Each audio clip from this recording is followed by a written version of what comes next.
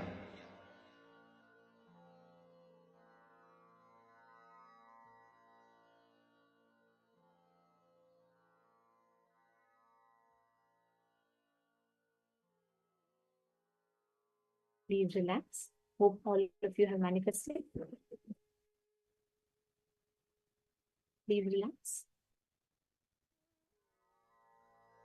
Now, listen very carefully. When Mahamahavagya. you actually start manifesting these powers, these powerful cognitions, when you start understanding and having breakthroughs, you will see all of a sudden, all the delusions upon which you build your identity so strongly. Suddenly you will see, you will start having amazing breakthroughs in each of those levels. The kind of hold that the delusions have over you will simply leave you. Now, we're all going to be entering to the next session where Swamiji will be revealing to all of us about if delusion is so, it affects us so much. Why do we all choose to still stick to delusion? Why are we all deluded? Why does delusion happen to us? Swamiji very beautifully reveals about Trobhava Sankalpa. Something that makes human beings decide to stick to delusion. And that component is the most dangerous component. If you understand this, you will have a breakthrough. You will never fall into delusion again.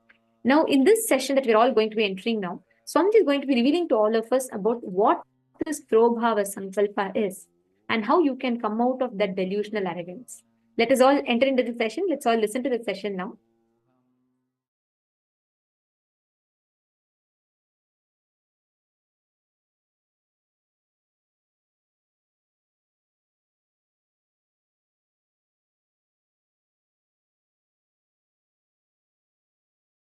your existence, what you feel as you consciously,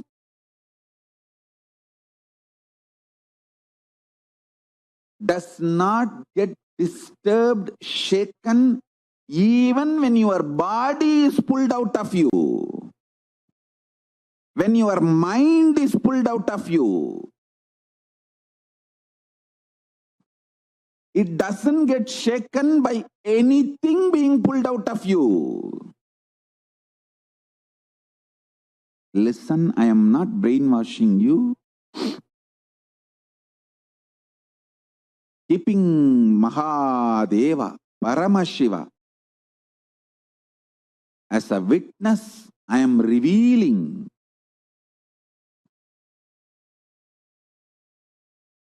his inner space. How he is inside, I am opening it to all of you. I am just opening a door for all of you to experience Paramashiva's inner space. I am telling you, just internalize this. Your balance sheet will go up. You will take amazing business decisions. You will take enlightened business decisions, enlightened relationship decisions, enlightened health decisions, enlightened life strategies. Your self-doubt, self-hatred, self-denial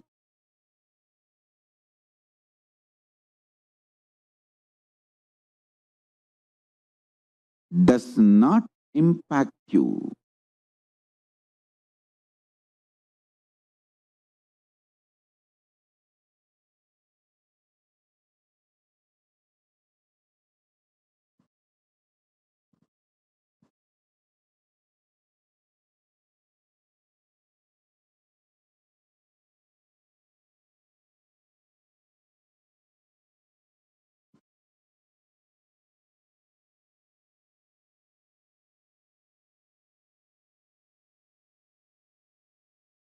It does not have a stay over you.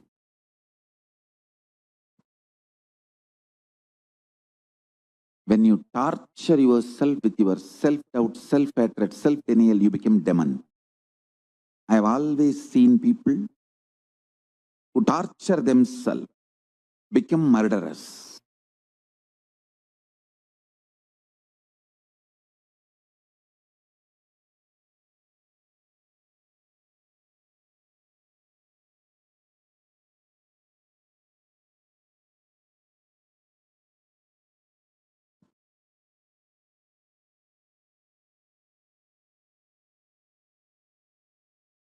Strength, because you can get involved with the life,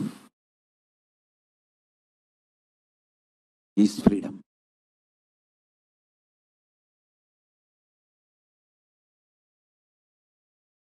Having a son or daughter, kid, does not make you father or mother. The feeling, experience you have,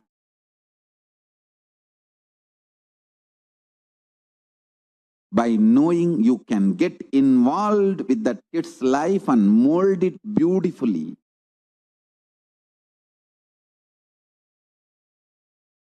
in an enlightened way, that makes you father or mother.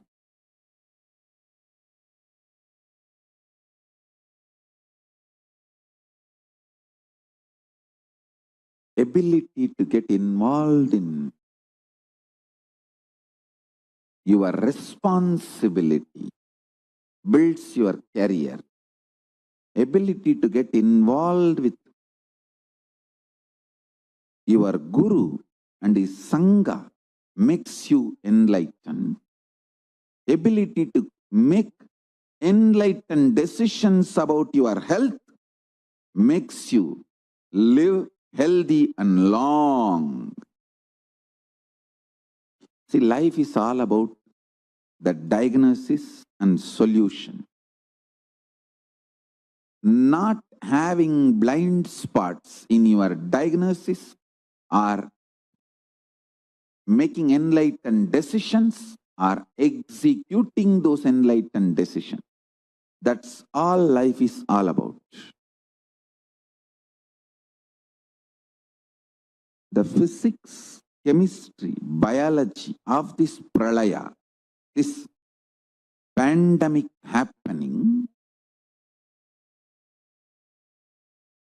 is rooted in delusion.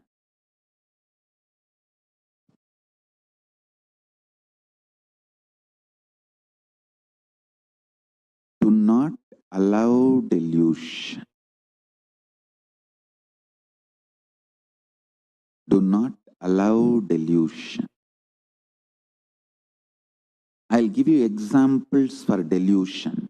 1. False diagnosis. The real problem is you having headache, but falsely diagnosing your spouse is responsible for all your sufferings. You just need a cup of coffee, not diverse lawyer or dating site.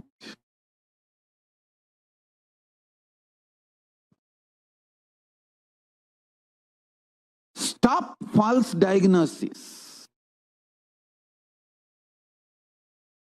Always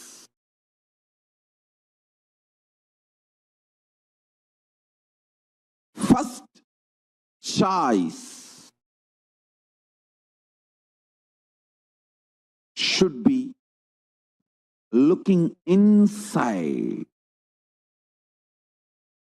for the cause of the problem, and solution for the problem is enlightened way of living. Understand? If you are not able to find any reason for your problems, cause and solution inside, then start looking for outside. But first, looking inside for the source and cause of the problem and solution is enlightened living.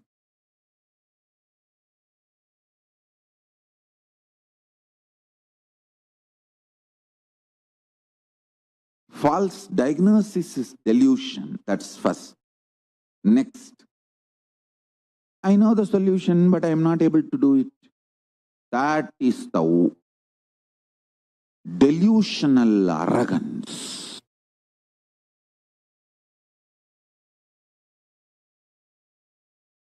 Understand?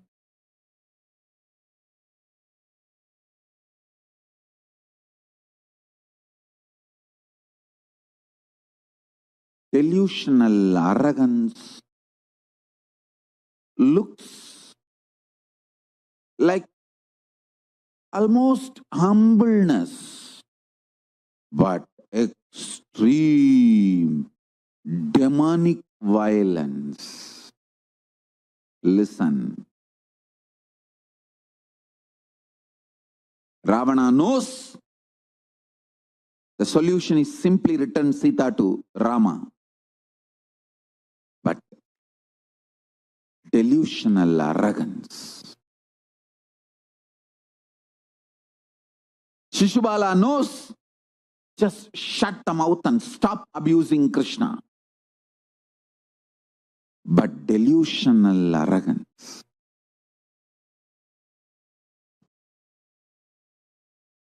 I tell you,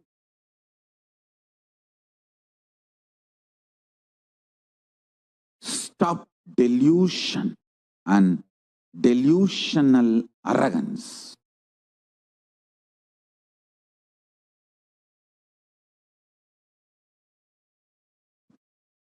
Stop delusion and delusional arrogance.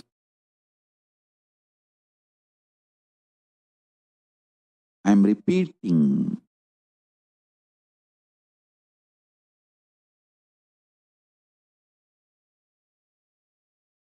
if you rightly diagnose cause of your one problem inside and decide to work to solve it, suddenly Paramashiva gives you so much energy, you will solve 10 of your problems. I tell you, this Pralaya, Paramashiva is opening the stargate of Kailasa to liberate billions. Actually, he is waiting to liberate all of us. Otherwise, he would not have sent me here. Especially with so much of torture and suffering, attacks, he will not be keeping me alive still if he does not have a purpose. I tell you, I am useless for myself and for the world other than giving liberation. I am only useful for only one thing. I can liberate people, that's all. I have no other use.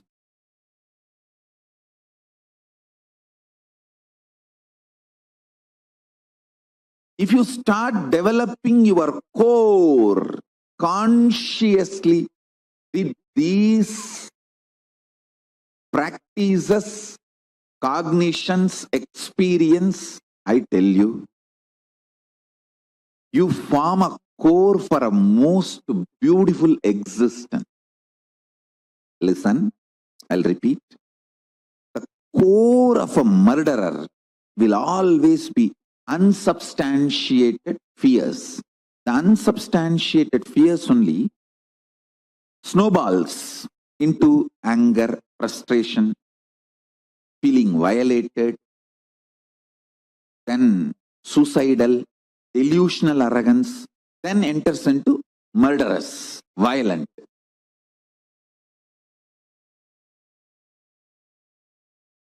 Stop unsubstantiated fears through tyaga, unclutching, completion, enlightenment, living oneness, ajapa of Mahavagya. Use all these powerful cognitions and drop the unsubstantiated fears. See, I am not saying if a poisonous snake enters your room, you are expected to move out of that place. I am not saying don't run away if a poisonous snake enters your room. No, I am only saying stop unsubstantiated fears shaking your nervous system constant. Actually, if you start practicing unclutching, you don't even know how many fears you dropped. Your nervous system becomes so beautiful. Suma taga pala na ulla abdiye Paramashiva mayama minnumappa olagame. Your inner space should be like a Kailasa, shining taga pala like Paramashiva. No blind spot, no unsubstantiated fear, no unsubstantiated frustration, no unsubstantiated anger.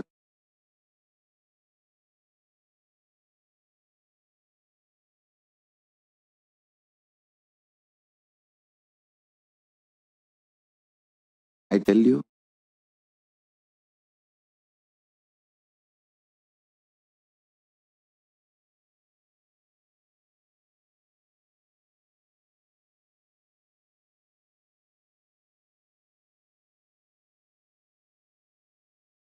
anything which is not known to you,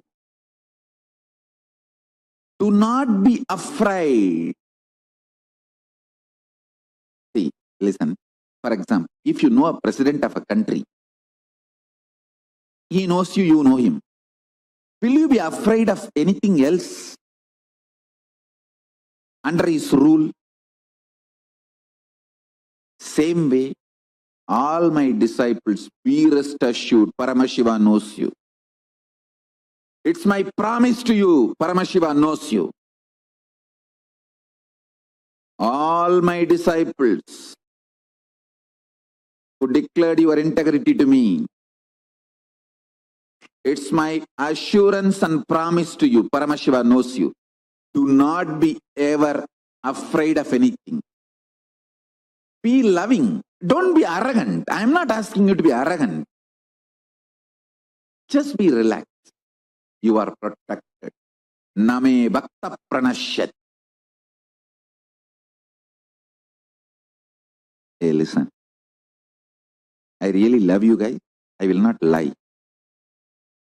I will only tell you guys very clearly where I can take care of you and where you will have to take the responsibility on your own. I will very clearly bifurcate all that and tell you. Now I am making a very responsible statement.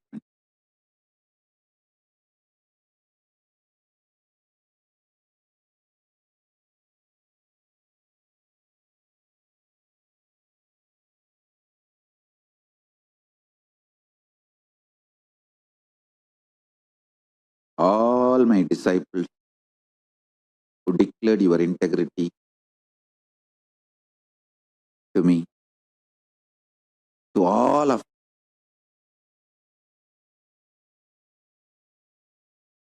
you, either you have declared your integrity to me, or initiated, or recognizing my identity. In any one of this or all of is enough.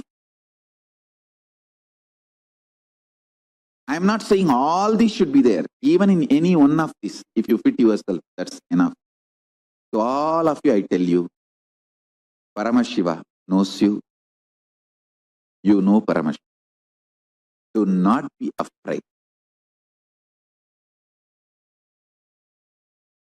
You don't have to be arrogant, but you do not need to be afraid.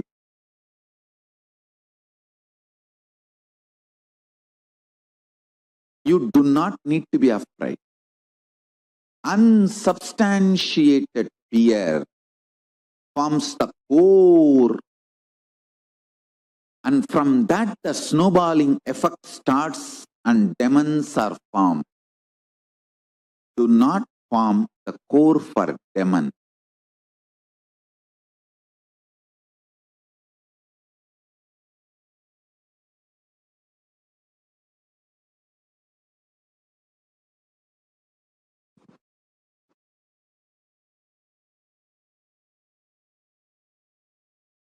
Consciously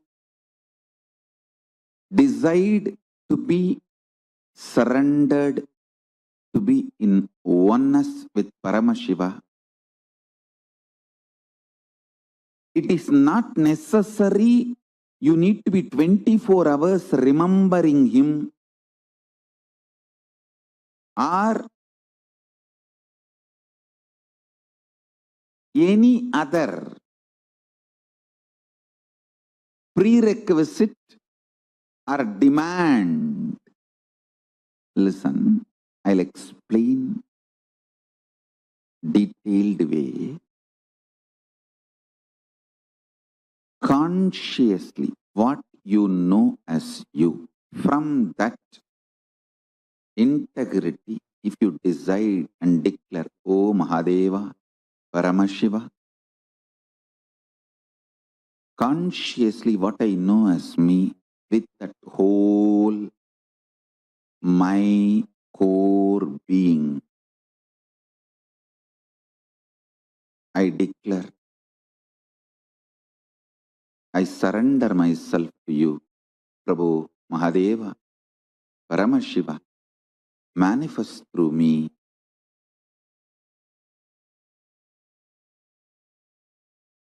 Let oneness happen between you and what I know as me. Just this simple declaration, connection is enough. After that,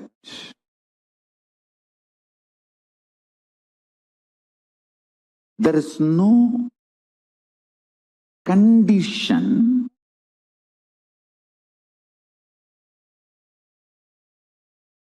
you should be this way, that way, all that. Please understand. You have your own false scales, ideas, conditions,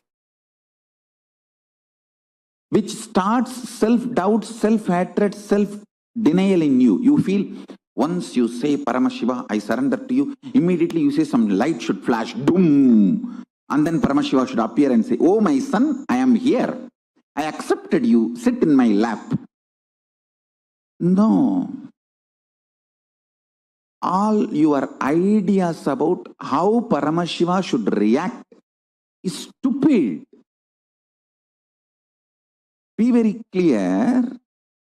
He manifests in your consciousness in his own way.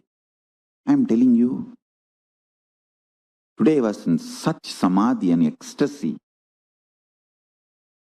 I literally pulled myself out of my seat and made me sit here just to connect you all with the bliss of samadhi, nirvikalpa samadhi. I tell you, one of the biggest enemy stopping you experience nirvikalpa samadhi is your self-criticizing pattern. See, you strongly believe you have not achieved oneness, nirvikalpa samadhi, unclutching, completion, because there is a definition for that state and that definition is not manifesting in you. You are such a, first of all, any person who thinks there is a definition for nirvikalpa samadhi, there is a definition for oneness, is a fool. Your mind cannot grasp even the definition. Forget about using the definition as the scale to measure whether you achieved it or not. You can do only one thing. Continuously remember to surrender, consciously declare to Mahadeva, Paramashiva, I am consciously declaring. Manifesting in me only you can do. I'll tell you precisely, exactly right attitude. Declare to Paramashiva, Prabhu, really, I personally do not know much about the way you exist. But as per your declaration in Vedas and Agamas and my Guru's confirmation, I have some idea about how you exist. Whether that idea is complete or not, I do not know. But what I know as me, I surrender unto you. I offer me to you. Please, you take away me in you. You radiate. Let you alone exist. Let me experience absolute oneness, nirvikalpa samadhi, unclutching, complete completion, or whatever the highest state. I may not know the name or words to describe. Let me experience that. Declare it consciously. Remember one thing. Even if you are consciously enjoying somebody swimming, his brain activity, his neuron activity is mirrored in you. Even ordinary swimming, his neuron activities are mirrored in your brain. Can't you understand? the great cosmic experience, existence, Paramashiva, when you surrender to him, will his neuron activity not mirror in you? Don't you understand? When you pray, when you decide to have feeling connection, when you declare to have oneness with Paramashiva, be assured simply his neuron activities mirror in your brain. How it should, you don't put a condition. Once you surrender and declare, whatever is happening, decide to know very clearly that is he manifesting. If you are even feeling irritated, what can be done? That is the way he is manifesting. Whatever he is manifesting. Go with that peacefulness, Shanta Swarupa. Then he sinks deeper and deeper into your being. Your being sinks deeper and deeper into his existence.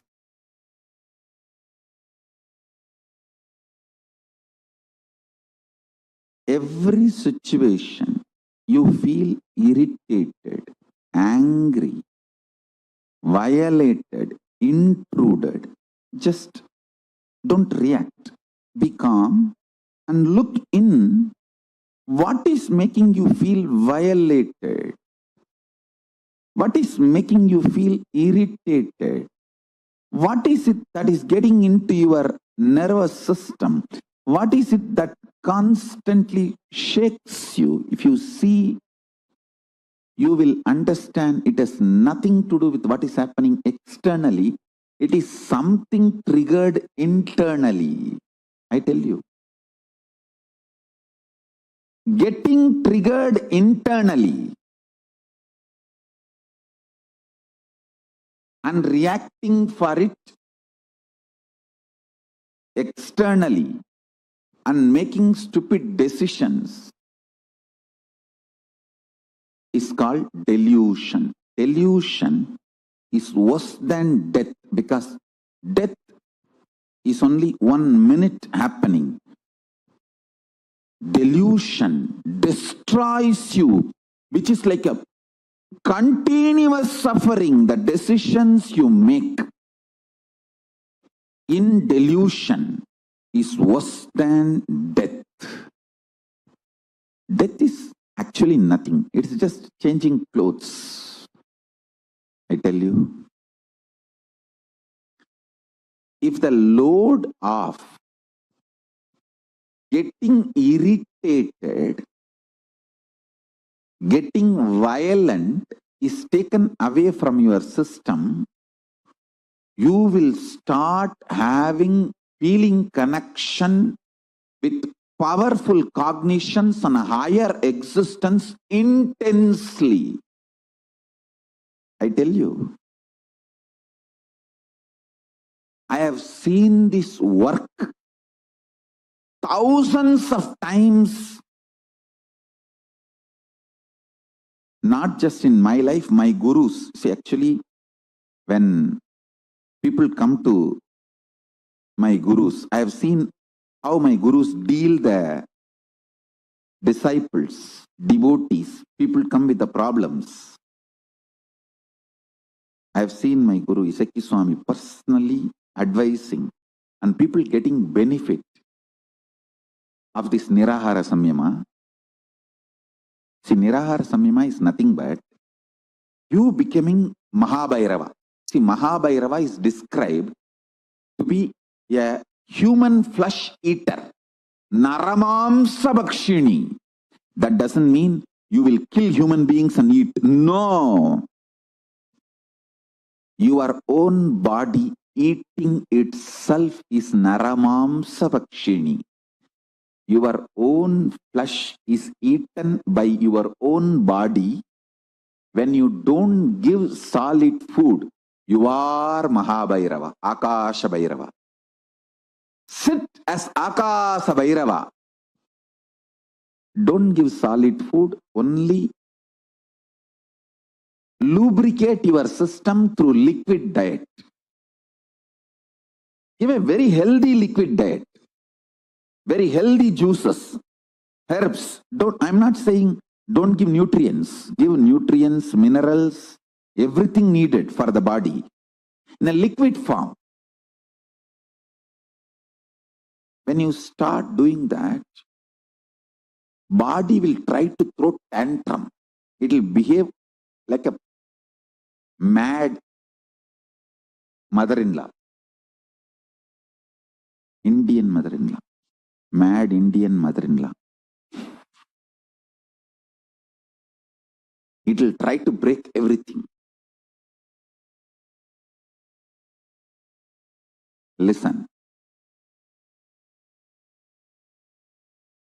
During those moments, if you can practice completion, if you can practice unclutching, you will master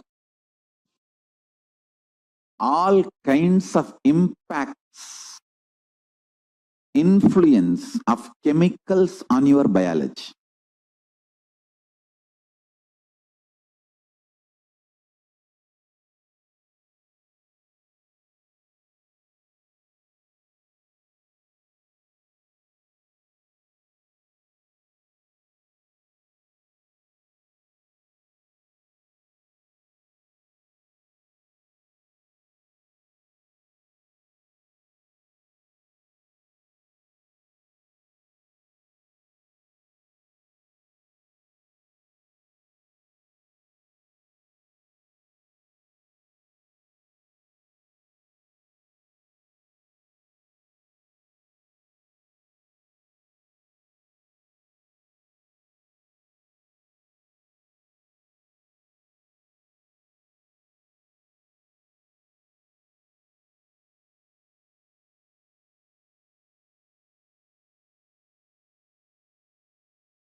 Nityananda, very beautifully Swamiji revealed to all of us about what this Prabhava Sankalpa is.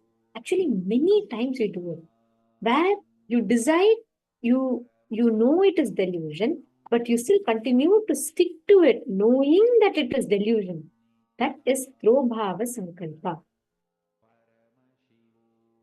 When you start understanding this, you will start actually having amazing breakthroughs in the way how you will stop having disorganized way of existing, and you will start understanding about how you should choose existential reality over artificial ignorance in every aspect of your life, how you need to again and again manifest existential reality, not choosing your artificial ignorance in every aspect of your life. If you notice this, if you start understanding this, the way you will understand life, how you will cognize life, how you will experience life will be phenomenal.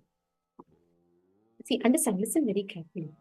Every step, whenever you choose what is existential reality, you will start actually becoming aware how the ignorance, the artificial ignorance in you drives you again and again and again and again to choose the Maya. Knowing some, that's what makes you go back to again and again eating junk food, going back to again and again your addictions. But if you start understanding the existential reality, you will be empowered to break free from delusional arrogance. Actually, in the second part of this session, we are going to be understanding how exactly we need to break this delusional arrogance. It's a special clip that we're going to be listening to, a very short one. This is from an exclusive session that Swamiji conducted in the year 2016 for the participants, the Nityananda Yogam participants in Swamiji's own courtyard. It's a very special session which is not publicly available. In this, Swamiji speaks about artificial ignorance over existential reality. So we're going to now listen to this clip before we enter into the internalization exercise, and we will be understanding how you can choose the existential reality as opposed to your artificial ignorance. Let's listen to the revelation now.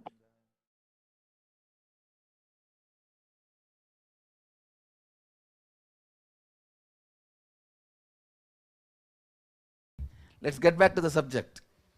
So Swamiji, what you asked us to do, so look and see what percentage of your life. See, basically what I am saying, is money is itself is a purpose for you, or it is serving certain purpose for you. Have you discovered some purpose of your own which instigates, inspires, awakens passion, life, the necessity to live all that other than money? Understand? So that's all I'm asking. Now you guys have to drill and see in yourself that the artificial ignorant items cannot be purpose of your life. That cannot be purpose of your existence. Purpose of your existence should be existential reality based. But when I look in Swamiji and say, is it 51%? At one level, it's like, of course not. It's much more. I mean, you know, the awakened portion is much more. Then you dig in, and then you see, okay, at this level, there is something which is 51%. Then you complete and you see, okay, at the next level so of I think awareness, that exercise you guys have to do today. Yes. That is what I exactly wanted you guys to do today. It's like a Zen cone, Swamiji. That's This thing is like Swamiji, one more question. What is the primal scream, Swamiji?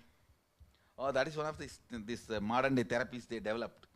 In Hindu tradition, there is a deeper version about that, vibrating your hara with the loud, intense hara mantra.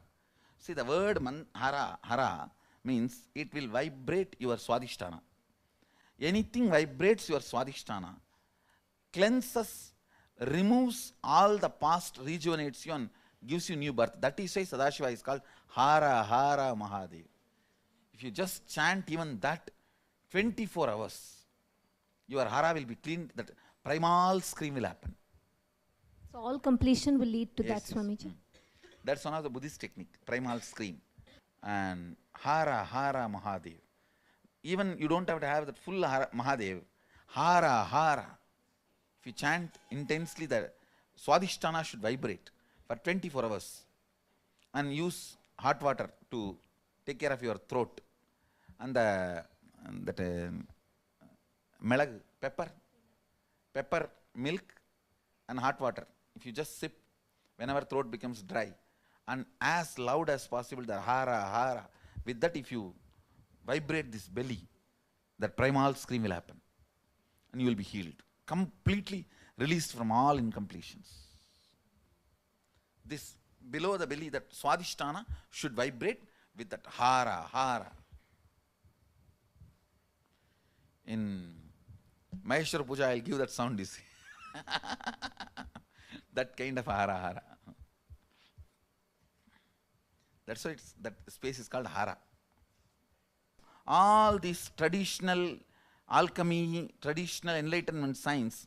Swamiji, with meditation and yoga and healthy eating and that kind of thing becoming popular in the mainstream now, is that an actual raising of consciousness, or is that something that's happening inside the matrix to make us think? No.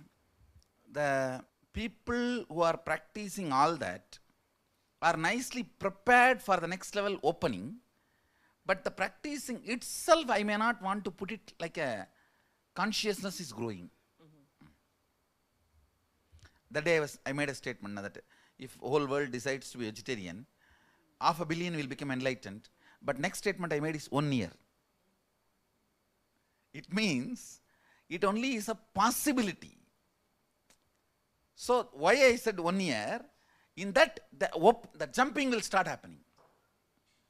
See, becoming vegetarian itself alone is not the explosion of consciousness. Then body becomes ready for the explosion of consciousness. Then your small fire is enough, it will catch. It will catch. So the initiation can catch quickly. Like a wildfire it can spread. A vegetarian body is so easy for me to work with. I can say almost 80% work is done with vegetarian body. It is so much. Actually, alcohol and the marijuana and all does not do conscious. See, for example, listen. If somebody is an alcoholic, somebody uses marijuana, maybe their health will collapse, but the system which is required to hold the enlightenment does not collapse. I'm not saying become alcoholic, become drug addict. No, I'm not saying that. That system is not directly collapsed, but the non-veg collapses that system, that muscle memory structure. So when non-vegetarian person, the violence and the ruthlessness and the whole depression gets into the very muscle memory and biomemory. The very core becomes that, so cleansing is taking such a lot of time. For example, if somebody, a drug addict and alcoholic, comes to me, cleaning him up and preparing for enlightenment will not take more than 7 days for me. 7 days Haritaki Panchakriya is enough, and no drinking, no pot for 7 days is enough. He will be ready. I can start the process. I can initiate him and all that. But a non-veg body, easily 3 months. We will have to constantly help people to understand in the language of health. They won't understand the consciousness or enlightenment. The language of health.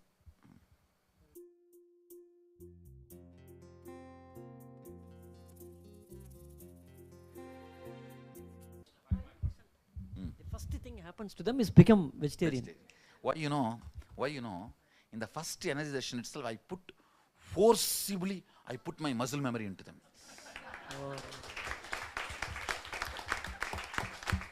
That pressure on the thumb on the third eye, it is not two human bodies meeting. Understand? It is Kalabhairava meeting. So forcibly, the biomemory goes inside, muscle memory goes inside. So naturally, in few days, the taste for life becomes more subtle and romantic, not a violent taste, harsh taste, not a hard taste, a very romantic taste. So a romantic taste person can never have non-veg. Understand? A romantic taste person can never have non-veg.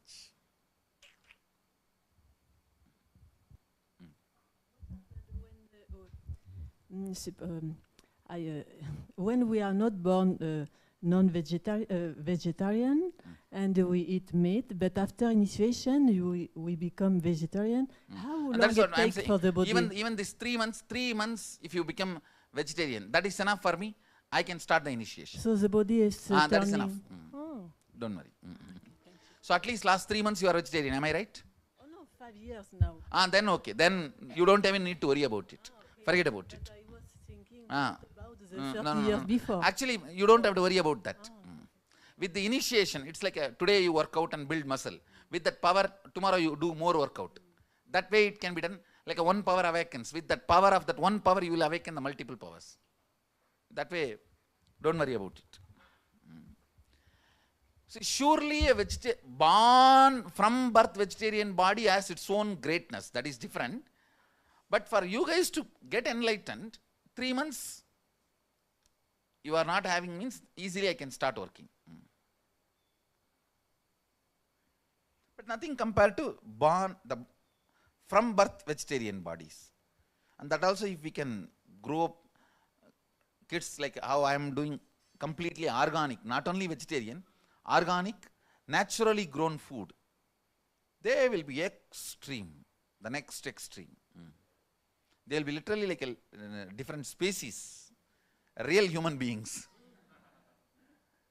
I am expecting by within next 1 year we will achieve the 100% organic in all our campuses.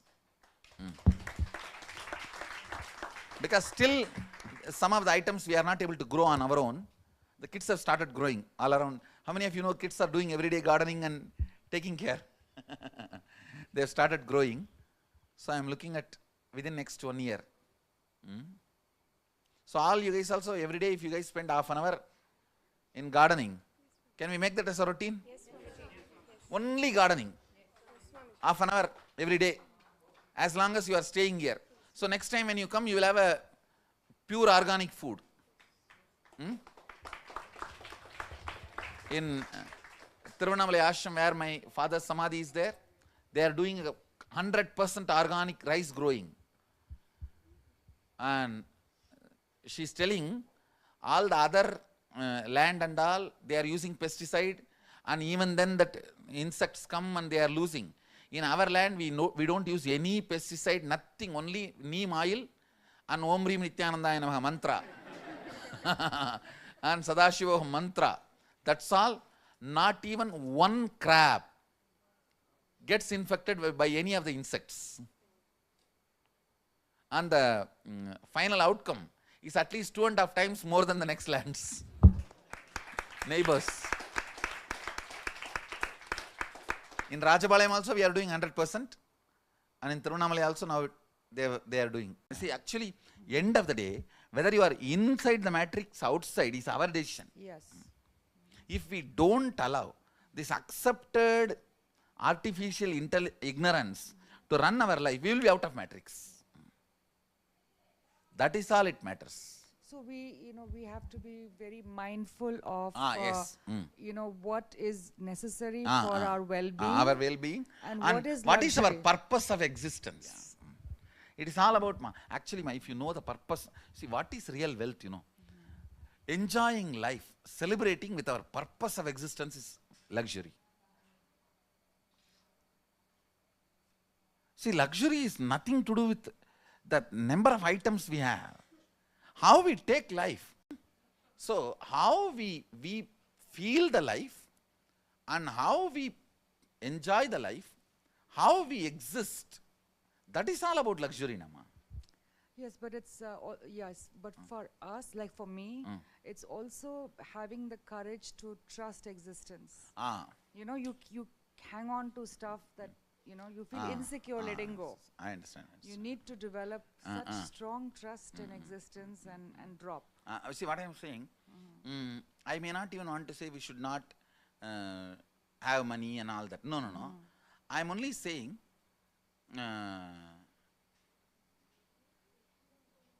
knowing our purpose and enjoying our purpose makes money redundant. Actually, to tell you, now I am sitting here and enjoying. But already we have planned, we are going to make this whole thing into silver. It's not that I am not going to have the wealth. I'll be as comfortable as I am here, there. When I sit there, I'll be comfortable.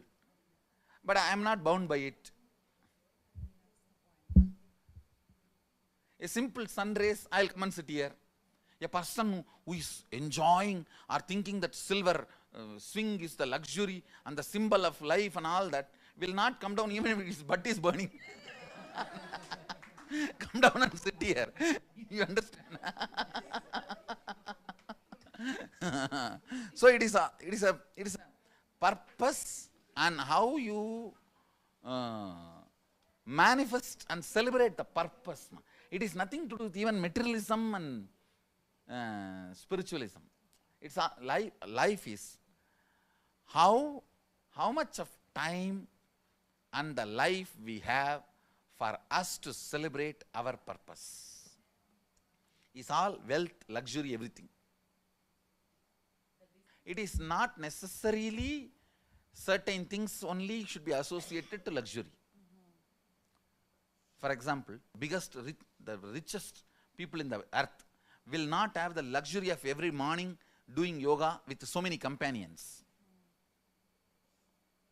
Here, even if you spend your life, you will be healthy. You don't have to spend your money. Just spend your life here, you will become healthy in few weeks or few months, because the routine, the companionship available. So it's your purpose, and for your purpose what is needed? Manifesting those things around you and those kind of people around you, those kind of situations, those kind of things around you, that is luxury. So luxury is not all about their definition. Outright you have to reject everyone's definition.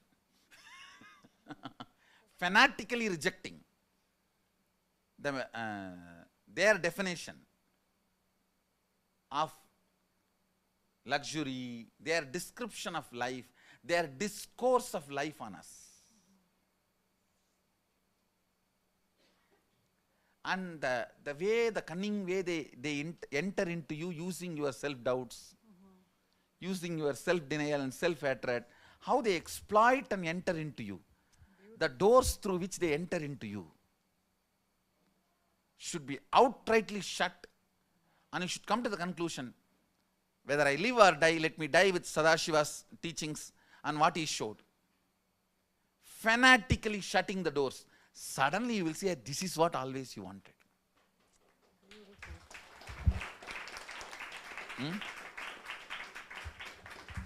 Array, these fools were cheating us. So whenever you have a doubt of what I am saying, then use the Shastra Pramana for acid wash.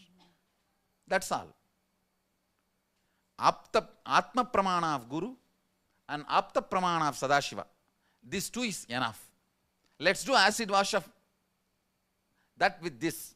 And whatever stands, let it be Sakshi Pramana for me. That's it. As long as you don't have doubt with the Guru, then Guru's Atma Pramana is enough. If you have some then bring Apta Pramana, Sadashiva's words, and acid wash it. Then you know it stands completely. Then that becomes your Sakshi Pramana. So no fake Guru problem will exist when you bring Shastra Pramana and acid wash it. After all, it is not lost. Still we have it. We have Krishna's Gita, all the 112 Upanishads, and the main Kamikagama, direct from Sadashiva. We have all this, and we have all this available in the modern day language, English proper translations. Very decently presented translations. Especially after the Indian scholars have started translating, last 20-30 years, the true translations have started coming out. It took almost 50 years for us to get out of Mekale, the conspiracy of Mekale. Last 30 years, I can say, a very, very decent, practicing Hindus, very sympathetic towards Hinduism, those kind of people have, now Rajivji is developing Swadeshi Indology. Like that, the Swadeshi translation have started coming up in last 30 years. We have it.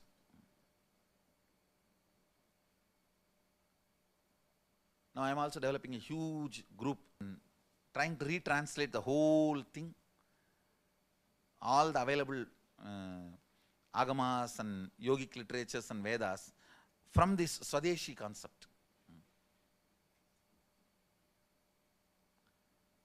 And even available are very decent things have started becoming available. So fanatically shutting down the doors through which they are entering, your self-doubt, self-denial, self-hatred, that is too important.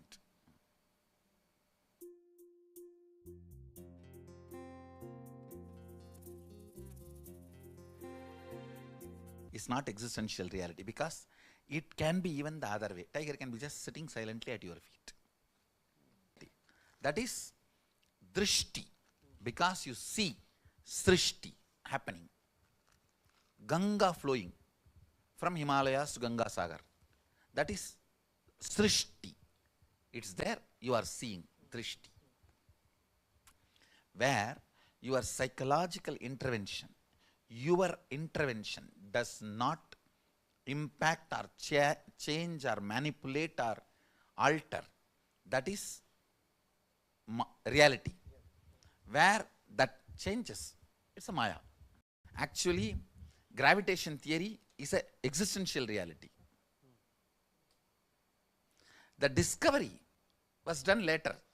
That does not mean it was not there.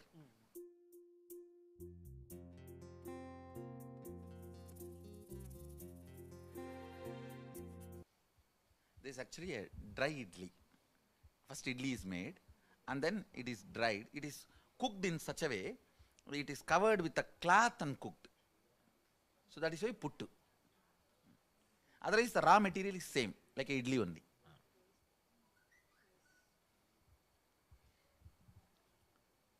You guys, have you seen how they make Kanchipuram idli? Same science.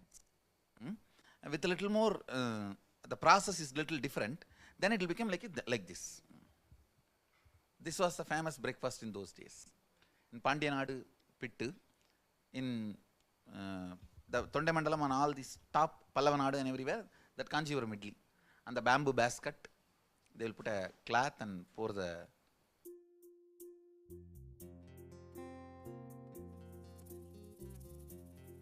Brahma Satyam Jagat Mithya. You said either all is Satya or all is Mithya. You see, from that truth, all is Mithya. So now, these two, which I am saying, Ganga and tiger, this example. Here I am trying to indicate the reality. There I am trying to give you technique. If you apply the technique, you will reach this reality. If you apply the technique, you will be awakened where the tiger will not chase you and Ganga will be there still. Understand?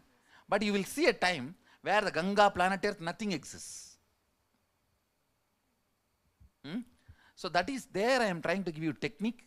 Here I am trying to give you understanding. Thank you, sir. So the statement I made there is a technique. You should practice that.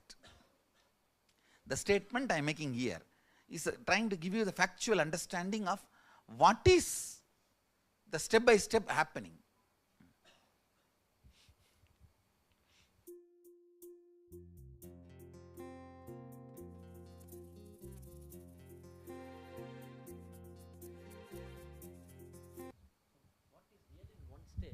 It's not real in the other state. Yes. It's keep on moving until you reach to. Yes.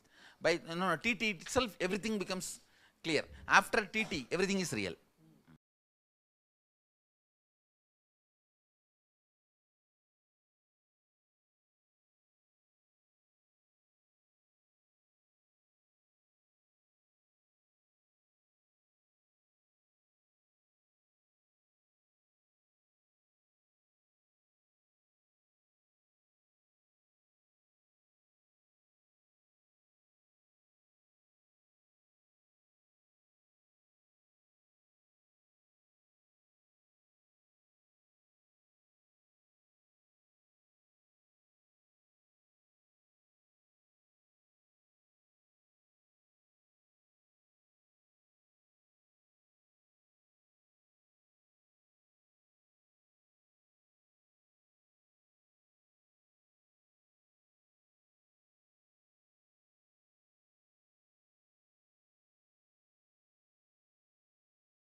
So beautifully. Actually, this session is for the first time, all of you heard it. This was given, this Swamiji's revelation was in 2016. And that's what Swamiji has revealed so elaborately on Maya Matrix and how the artificial ignorance versus making decisions infused with existential reality.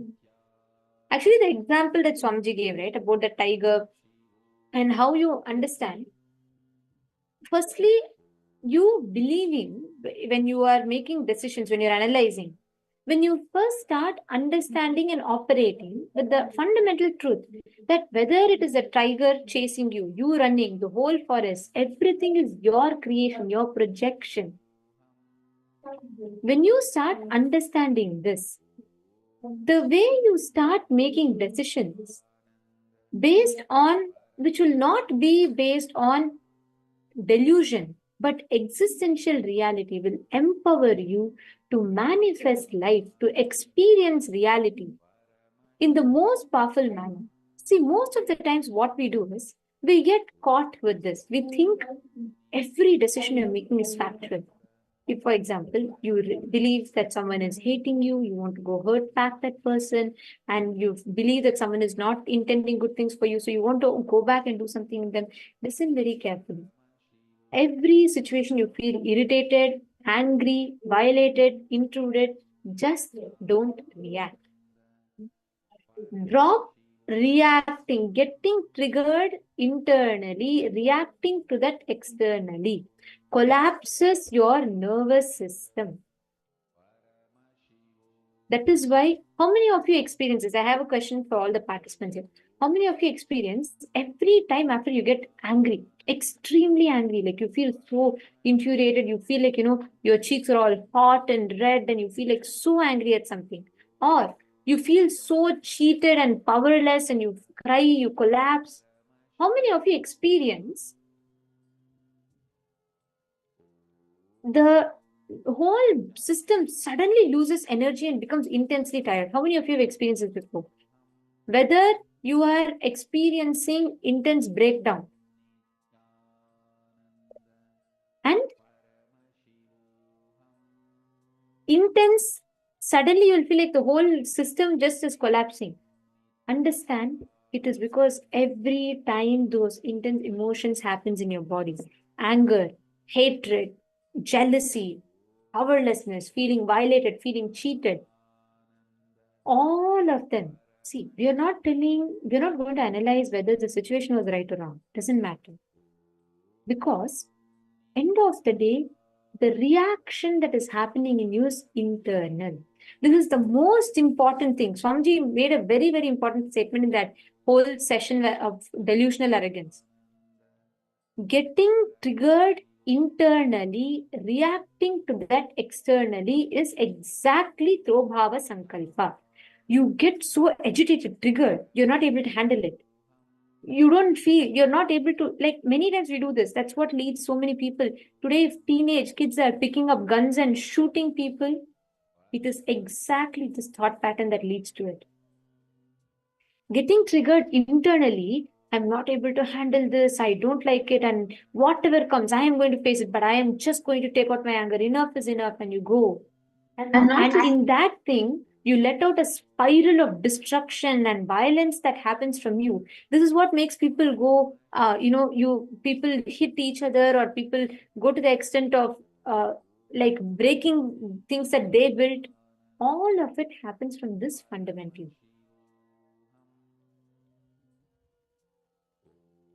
See, I just also wanted to add to this. The main way how delusion enters inside you. Understand, most of the times, most of our problems are because of delusions.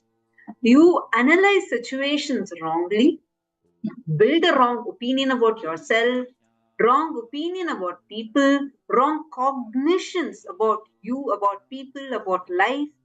That wrong cognition and wrong analysis leads to delusion.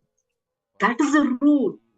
Swamiji will always say wrong diagnosis of a problem is delusion.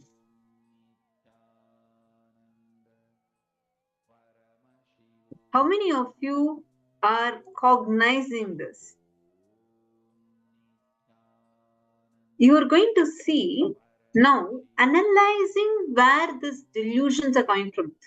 This delusional arrogance, the throbhava sankalpa, is you already in delusion, knowing clearly you're in delusion, knowing clearly, it's like, hey, when that happens, I'll handle it at that time. Let me just go do it now. But when that happens, you will not actually be ready to handle it. It is like you take a decision, a rash decision, or a delusion-based decision. Knowing, thinking in like, when it happens, let me handle it. At that time, I'll take care. But when the consequence of it happens, you're not ready to take care of it. You won't be able to, you're not equipped. This is what is this throbhava sankalpa. Getting triggered internally, reacting for it externally, and making stupid decisions for it is called as delusion. And knowing that it is a stupid decision, holding on to it, and thinking when the consequence happens, let me take care, but not really equipped to take care. That is delusional arrogance, which is more poisonous, more dangerous than delusion and arrogance. This is like a deadly combo. And it's very, very, very, very serious. Many times we mess up our lives because of this. And the unfortunate thing here is the delusional arrogance does not allow you to see reality as it is. It makes you feel like, oh, come on, I can have, like in teenage, right? There's a phase where everyone would feel like so high with their hormones and they feel like everything they can do it. They will do it. They will make the decisions. They will take charge of their life. They will do this. They will do that. It is literally that whole thing, twice the amount of it is delusional arrogance. You know that you're not equipped to handle the situation. Still, knowing that your decision that you're making is not the right decision, you continue to make it is exactly delusional arrogance. What essence is exactly as Swamiji told. When you get internally triggered and react to that externally, for it, someone tells you something, okay, and you feel like so agitated, angry, you're not able to handle it, you want to go, but you know the anger is internal. You know some part of you was hurt, agitated, and triggered, but you cannot sit quiet till you express that anger to the other person. Some way or the other, you want to take out that anger and you go and do it. That is precisely what is Tobhava Sankalpa. Unfortunately, all your decisions aligned to the artificial ignorance is all rooted on this Tobhava Sankalpa. We do this many times. No, I don't care what happens, but he cannot make this statement to me, and I am going to show him what it costs for making that, and you go and do something. Many times we get triggered like this. See, it's not about whether the person on the outside is right or wrong. They might be wrong, they might be right. But can that shake the Paramashivatva component in you? That is the question you need to ask yourself.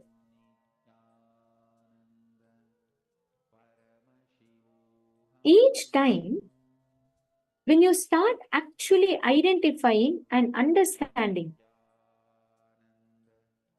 all the moments where you get internally triggered and react to that externally, write it down. Just analyze the last few days of your life and write down where all you got internally triggered and reacted to that externally. Please pen that down. I request every one of you to please take a few minutes and pen this down.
Hope all of you have finished writing. Please relax. Now, every time, whenever this internal trigger happens, start understanding and start dealing it with that same intensity. When you stop consciously, don't react. When that urge to react happens, consciously decide you're not going to react.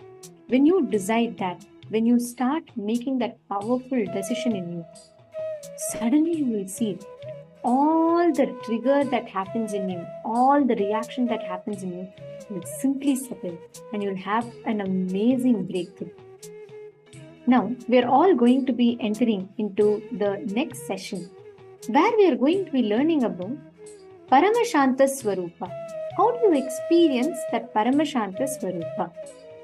And we're going to be learning about non-violence and Paramashanta Swarupa, understanding how constantly you can respond to life from that space. And this will help you to avoid the trigger. See that trigger, that reaction that happens in you. What pushes you to react to something? What pushes you to not react to something? Identifying those triggers and actually dropping those reactions that happen in you. That is what we're all going to be learning about now. We're going to be understanding how you can drop all the internal reactions that happens to which you externally react.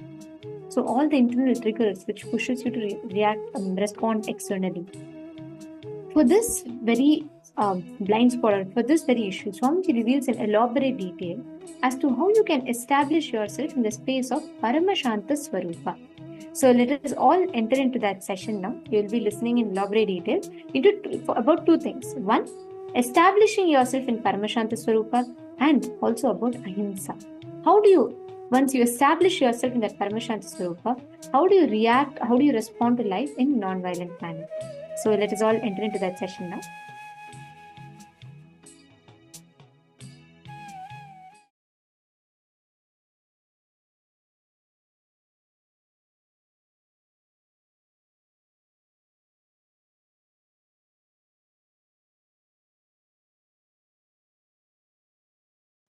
Listen carefully. Shanti means able to see the gap between what is the instinct of the I and what is the instinct of the mind. That is Shanti. Able to see inside your inner space. The thoughts generated in you, are they from mind or are they from I? Always the I realizes and releases only powerful cognitions. Always mind realizes and raises only powerless cognitions. It's an eternal law of life. Ability to see the gap is Shanti. Inability to see the gap is Moga. Understand? Worst shade of the lust is not the attachment with another person or the body. It is not the craving or the attachment you have for another person or the body. It is inability to see the cognitions you are carrying are from the I or from the mind. Shanti means ability to see the gap between these two. Is my decisions and ideas, identity is coming from the I or mind? Be very clear. All the great things comes from I and all the worst things comes from mind. Lust confuses you and makes you feel the I is the source of the mind, and many of the decisions of the mind gets the rubber stamp of I and gets executed. That is the worst that happens inside your system. Understand? It is like forging the president's signature. How can the country be safe if somebody forges the president's signature? Because once the moha is able to convince you, the decision of the mind is the decision of the I, you just do it.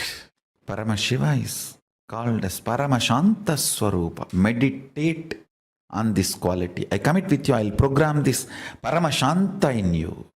Thought is nothing but your inability to cope up with reality. The definition of a thought as per Paramashiva, inability to cope up with the reality. Whenever you are complete with the reality, you just function without something called thought. If you know you are thinking, there will be an incompletion and itching, irritation. If you are acting out of completion, there will not be any thoughts. There will be signals, there will be instructions, there will be orders from your consciousness to you. But there will not be thoughts. Understand? Signals coming from your consciousness, instructions, orders, commands coming from your consciousness to function, to be alive, to be active, to do something is not to be confused with the irritating, itching, confusing, incomplete, internal incompletion thoughts or thought currents. Listen.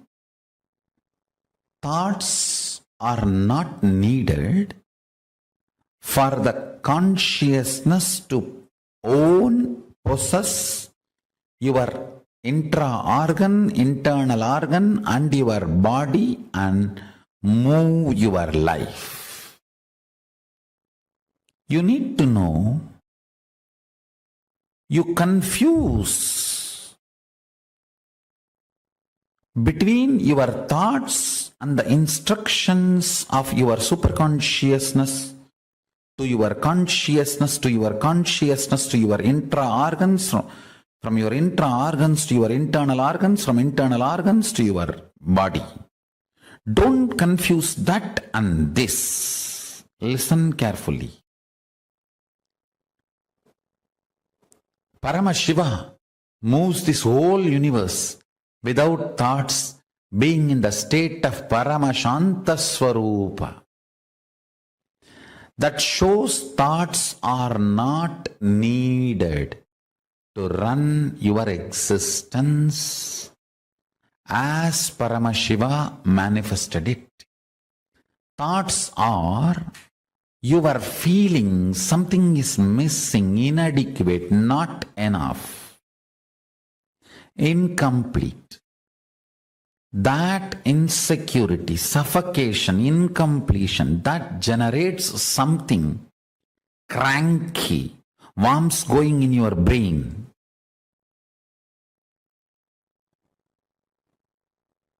Parasites running in your intestine. That crankiness.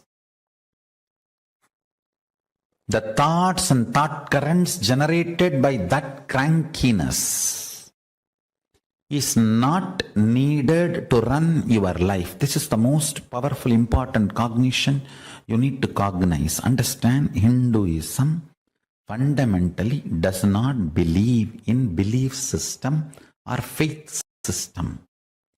It very clearly explains the methodology of powerful cognition-based functioning system. I am not going to tell you, believe, you don't need thought, life, no. I am going to say, Shravana, listen, Manana, internalize, Nididhyasana, start living this powerful cognition. So the powerful cognition I am giving you now, Paramashiva, running the whole universe, much more than what we are running in our life. He is running it from the space of Paramashanta Swarupa, without any thought currents, out of pure intelligence. When he can run, you can run. Decide, you will be in the space and state of Paramashiva, Paramashanta Swarupa, and live your life. You will see thoughts and thought currents become redundant. They just fall off from you. Like a old skin getting peeled off and falling. The old hair falling. Old nail falling. Just like old things fall off from you. The ideology you need thoughts and thought currents to run your life will fall off from you.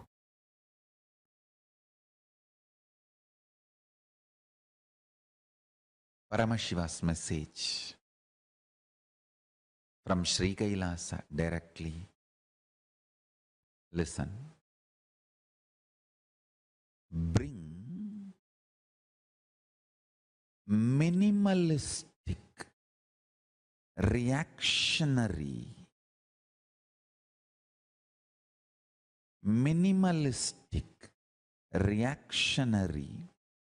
assumptions in your inner space. Let me repeat this word. This is the key word. Minimalistic, reactionary assumptions means Paramashanta Swarupa is powerfulness, eternal youth, powerfulness. Reactionary assumptions makes you ugly, old, dead. Minimalistic reactionary assumptions keeps you young, beautiful, alive. Withdrawing from reactionary assumptions is unclutching. Assumptions which makes you abusively react, explode. Understand? When you were young, you might have seen your uncle or dad or somebody in the family throwing tantrum, violently screaming, behaving abusively and establishing his supremacy and getting things done as he wants. Then unconsciously you decide and you learn this is the way to get your things done. And you associate that aggressive, reactionary, violent, throwing your weight is the methodology for getting your things done the way you want, and you associate that with heroism. Understand? This is the most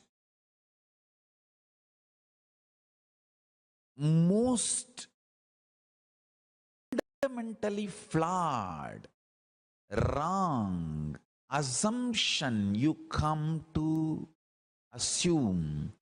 The binary logics, exploitation over your system. Understand?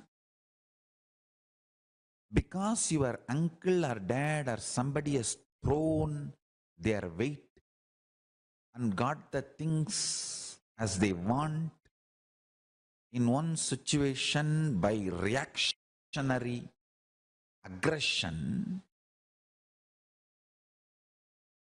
does not mean life functions with that logic. Establishing your supremacy through the reactionary assumptions and aggressive, explosive, abusive, violent, throwing tantrum and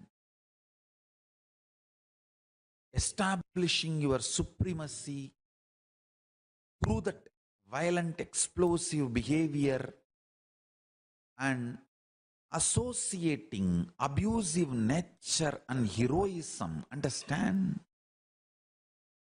All this might work in one or two situations for someone. But if you bring the binary logic and that is the way life happens, you are wrong. Reactionary assumptions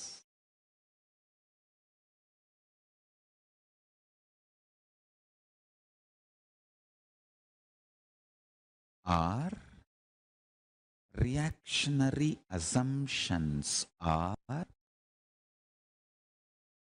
poison entered in your system, bioenergy through binary logic. And every time the reactionary assumptions explode in your system, you have nervous breakdown. Reactionary assumptions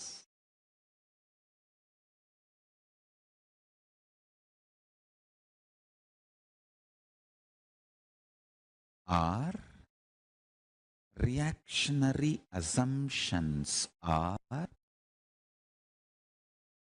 poison entered in your system, bioenergy through binary logic. And every time the reactionary assumptions explode in your system, you have nervous breakdown. If the nervous breakdown becomes a regular lifestyle, you have mental breakdown. Understand? I'll just give you an example, simple example. Almost 99% of the people have confusion between these two, anyone. Sometimes even both. Listen. The principles of liberation, applying the principles of liberation means withdraw. No, I'm not saying resign the job or divorce the spouse. No. Withdraw for just 48 hours, 2 days. Decide. I'm not going to be in this job anymore. I've decided. Liberation. Principle of liberation. Over. Now, this reactionary assumptions which is instigating me and making me feel this job is a torture. Let me discover all of it. Then, if you discover your reactionary assumptions which makes you feel that job is a torture, you will understand the real problems. And then you can list what for you were in that position, what all the good things that job is offering, what all the suffocations that job is making you feel. In this, how much is reactionary assumptions and how much is real suffocation? If you just sit and unclutch from Paramashanta Swarupa, Samadhi, Paramashanta Swarupa, and see the whole thing with the liberating principles.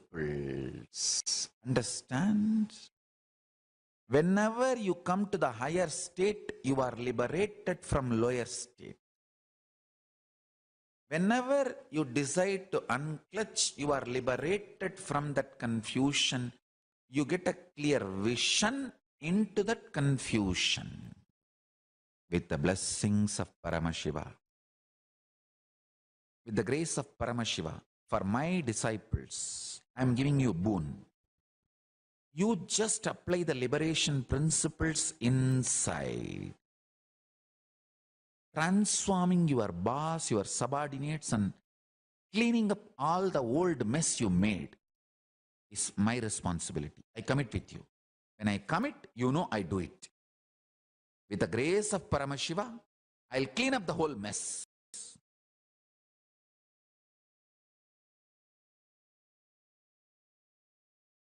You have decided internally, consciously. You tell Paramashiva, Paramashiva is inside your boss also. He's Antaryami. You tell Paramashiva, and with the grace of Paramashiva, for all my disciples, I give commitment. If you complete with Paramashiva, for everything you have done to your boss or your spouse, I commit with you, Paramashiva is responsible for transforming them, making them trust you are a new person, and let us start new. Let us start fresh. This is, with the grace of Paramashiva, my commitment to all my disciples. You don't have to feel, oh, I have to give up my ego now. I have to go and beg and ask them completion and all that. Relax. Listen carefully. Categorization, generalization, judging. All this is taught to you as a science of life. But all this leads more and more delusion. Listen carefully.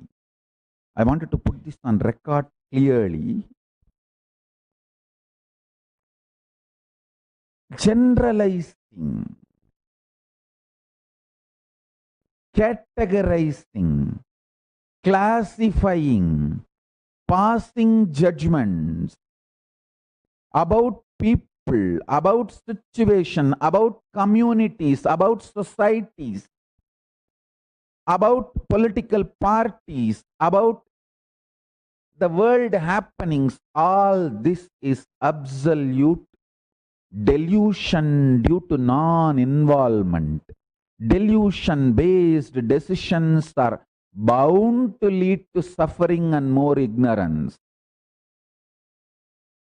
Life does not demand you to deal too much of information or too much of stress and the load and fear and insecurity. First, understand that your life needs only simple decisions from your Paramashanta Swarupa. For example, when you are thirsty, water bottle is there in front of you, just pick up the bottle and drink. If the water bottle is not there, get up, go to kitchen and get water and drink. That's all.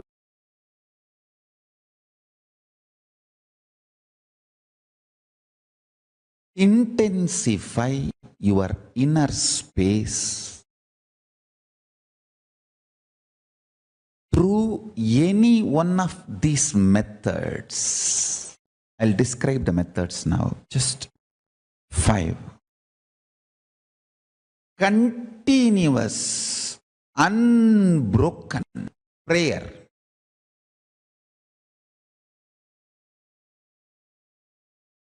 Or continuous, unbroken ajapa japa. Continuous, unbroken Paramashanta Swarupa Dhyana.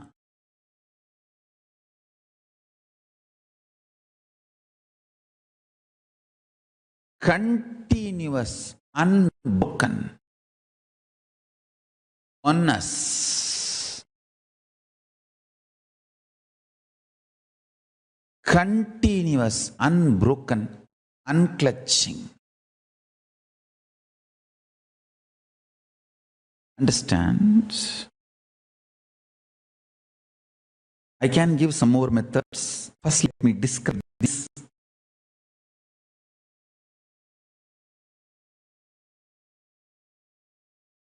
Use any one of this or all of it, no problem. See, sometimes you may feel that prayer is so deeply helping you. Do that. Sometimes completely sitting in Paramashanta Swarupa, just letting the universe run, and you sit as Paramashanta Swarupa, Paramashiva Swarupa, as the center of the whole universe. I tell you, really, the life you feel inside you is center of the universe. I tell you, this is the fundamental truth. The inhaling prana going inside you touches the Dvatashanta, the space of Paramashiva, where Paramashiva resides in you. Only then it takes a turn and comes out. If you start living in the space of peace of Paramashiva, Paramashanta Swarupa, remembering the reality, he breathes, inhales and exhales in you.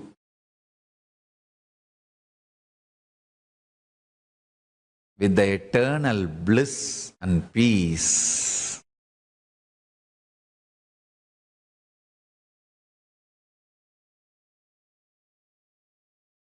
When that becomes Nitya in you,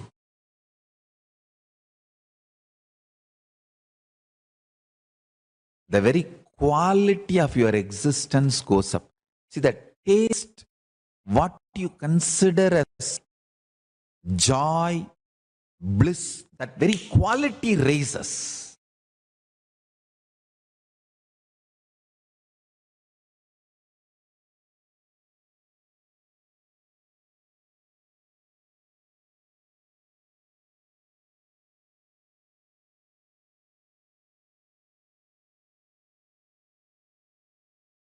You become beautiful to yourself and to everyone around you. You become too cute to yourself. You yourself will start feeling, oh, I am so cute. And everyone around you will start feeling that, oh, he's so cute. That feeling, you feeling cute within you, about you, and everyone around you feeling you are cute for them too. That is the fragrance of Paramashiva oozing out of you. That joy, Paramashanta Swarupa.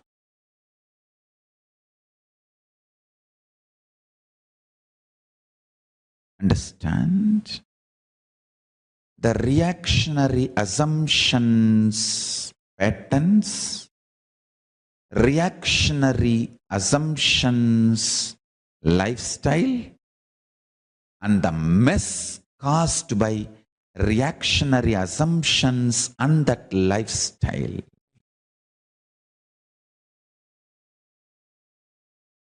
Whether you are trying to clean up the mess or add more mess, it is delusion. Let me make it clear. The reactionary assumption patterns means assuming and reacting. Those patterns, I should call them as mala, toxins. Not only unnecessary, sitting inside you, dangerous sitting inside you. There are some things unnecessary but not dangerous. But there are some unnecessary and dangerous. Mala, toxins are not just unnecessary but dangerous also. The reactionary assumption patterns. Toxic and dangerous, not just unnecessary. Next. The reactionary assumption lifestyle. So, behaving this way and making decisions, becoming lifestyle. That is second. Third, the mess you made in your life due to this reactionary assumption patterns and reactionary assumption lifestyle. Understand? The fourth is the important statement I am making. Sometimes you go on adding to the mess in your life by continuing to operate based on reactionary assumption patterns, mala, and reactionary assumption lifestyle, pasa.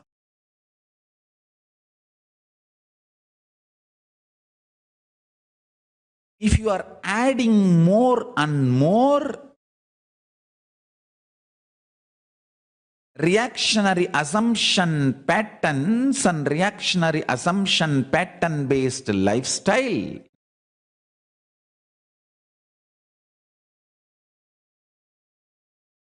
you are adding more and more alahala, poison in your life,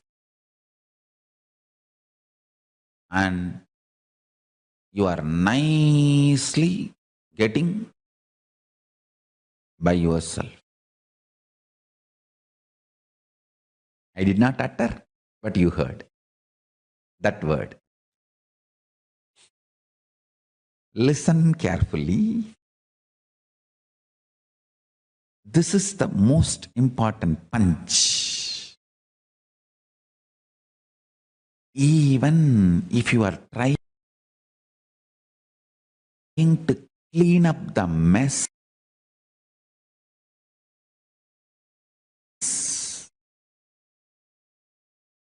created by the reactionary assumption patterns and reactionary assumption lifestyle, even that will be delusion. The one and only solution is unclutching, withdrawing into supernal effulgence of Paramashiva. Whether in your existence or action or reaction, in every level, perception, in your very existence level, decide to be Paramashiva, Paramashanta Swarupa. Cognize, meditate on this. Don't think you'll have to achieve the victory today, and if you don't achieve the victory today, you will not practice it. No. That's a stupid incompletions of the past. Past sitting inside you and constantly making you lose trust on you and instigating self-doubt, self-hatred, self-denial should be completely neglected. Disrespect your past. The reaction and reactionary assumptions you gathered from the past, do not allow them to live, work, be alive or active inside you. By unclutching, being in the space of Paramashiva, Paramashanta Swarupa, just remember you are Paramashanta Swarupa and react only as Paramashiva will react, past will be dead.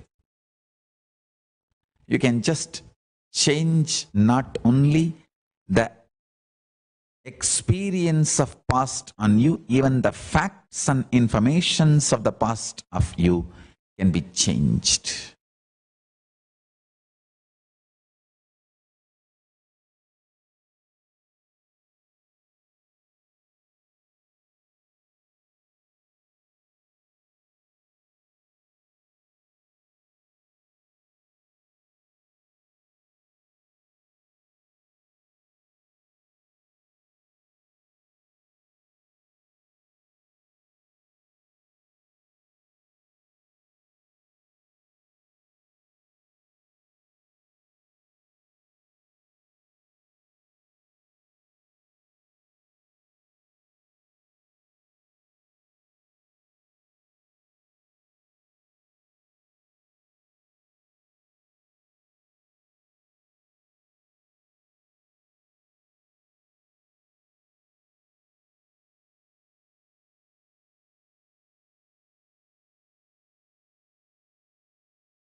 The first principle, foremost principle, Paramashiva reveals in Vedagamas. Ahimsa paramo dharmaha. Non-violence is ultimate law. Non-violence is ultimate cosmic principle. Non-violence is the ultimate law of life.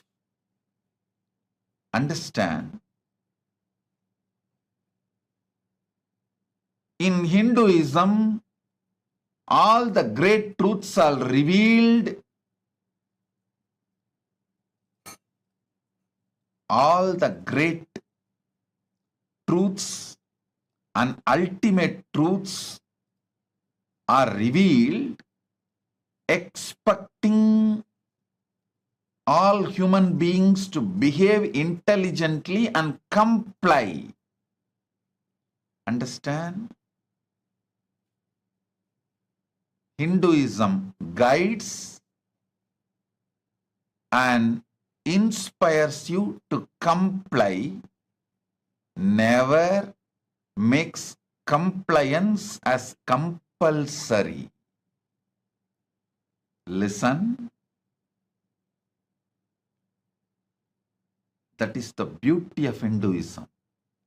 The religion which neither allows conversion nor forms any foundation for terrorism. No terrorism, no conversion religion. Even though we continue to remain as minorities, we hold the highest principles as our core principles. Understand? Your mind is mixture of both. I should say, for a common man, the powerful cognitions is very less percentage. Delusions, hopes, blind spots are all large number of percentage. I'll give you some example for blind spots. People in anger, in rage, sometimes think, come on, let's do it, and face what comes after that. But when after effects, the side effect, the result of what they have done, when it comes, they can't face.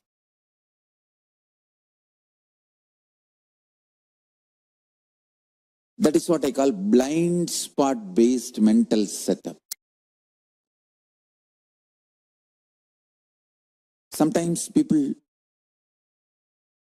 make decisions arrogantly.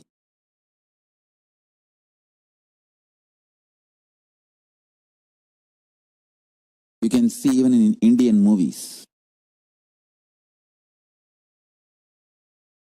Constantly this Indian cinema is teaching violence as heroism. Oh God.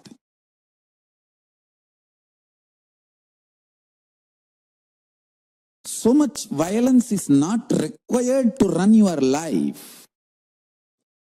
But it is so unfortunate, Indian cinema makes you believe only if you are violent, you can survive, which is not true.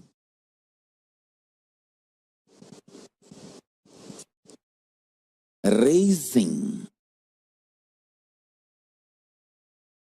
the negativity, friction among the human beings and encashing the cheap emotions, triggering the cheap emotions and making money.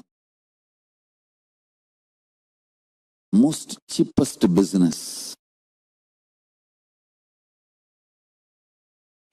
I've always seen in this Indian cinemas, the hero will tell, come on, kill that fellow, come what may, we will face it later. Actually, after that, when he is arrested and put in jail, he will not be able to face it. This is exactly they are teaching the Indian youth. Indian youth also behaves the same way. Come on, let's do it and face what comes after that. But after that, when it comes, they will not be able to face. The blind spot based thinking.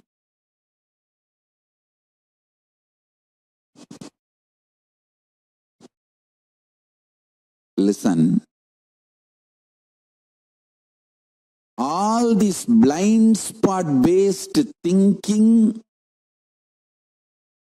blind spot based mental system will collapse now in this pralaya.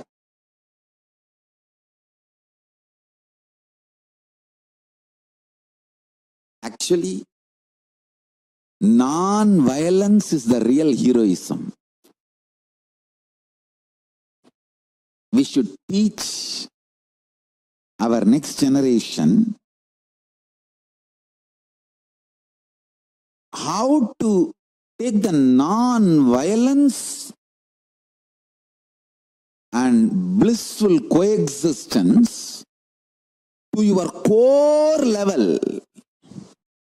All this violence-centric heroism and violence-centric hero worship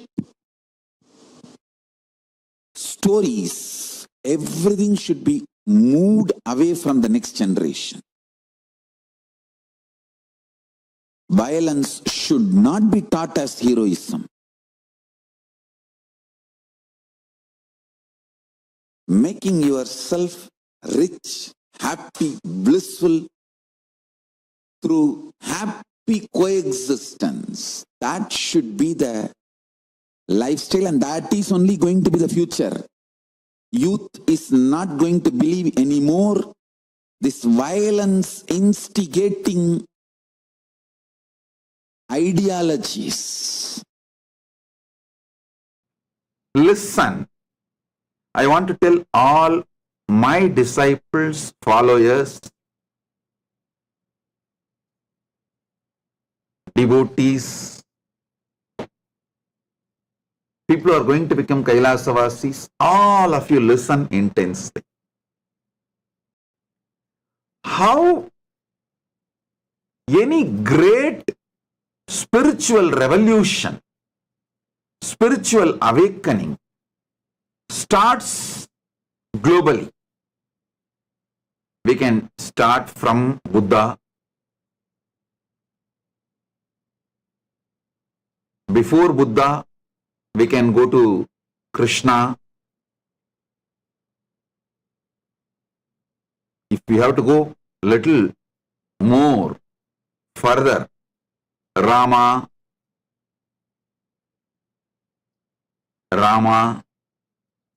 or Krishna or Buddha, the master and the core team disciples decided to sacrifice their life for Dharma, to live by Dharma, to stand by Dharma.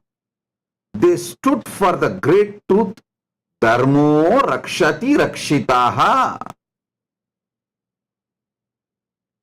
When you protect Dharma, Dharma protects you.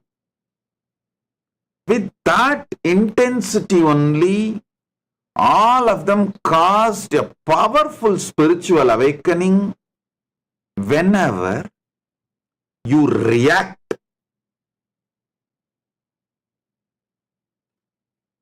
for the attacks, injustice done to you, your goal gets diverted or your speed towards the goal gets reduced. But Paramashiva gave me such beautiful Paramashantatva, intelligence shining in Paramashantatva. ultimate peace.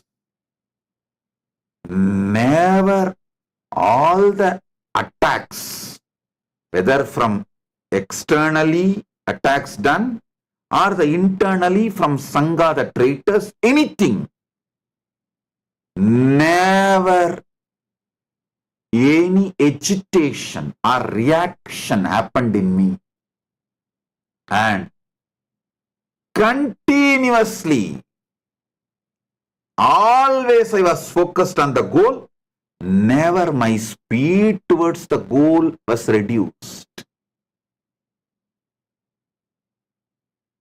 During all attacks, whether it is from external enemies or the internal traitors, all I did, Paramburuli, Paramashiva Paramburuli, Mahadeva, what should I do next? He will give the script. That's all. I tell you.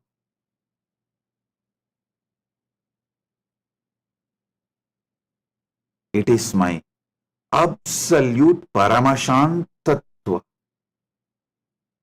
non-agitation, extreme peace, absolute peace, that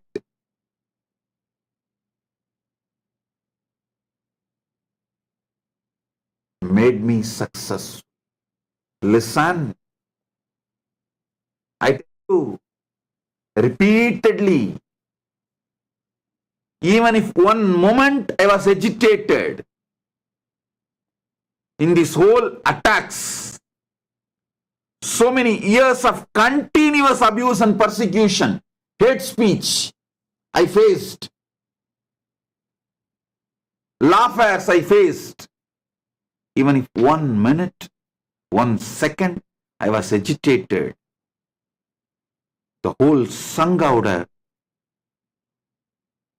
I don't know what would have happened, I can't even imagine. Then, even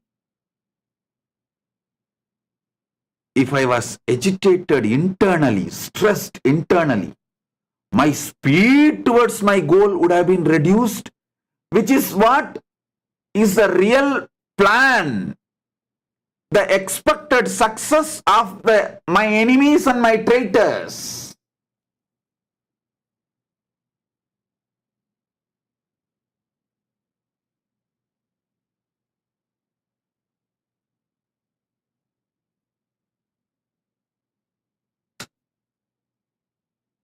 I tell you, Paramashiva, by giving me absolute Paramashantatva, unagitated, absolute peace, non-violence, centered energy, he gave me the greatest strategies to resolve all the problems presented in front of me. I wanted all of you to know Paramashiva's Paramashantatva, his energy of Ahimsa, is powerful, capable to guide his mission, protect his mission, expand his mission, take his mission to the whole world. That is why I am so confident. My confidence is on Paramashiva, not on the external situations, attacks, assassination attempts, lawfare, hate speech, persecution, all I faced from the external enemies and internal traitors. Listen, my confidence is on Paramashiva.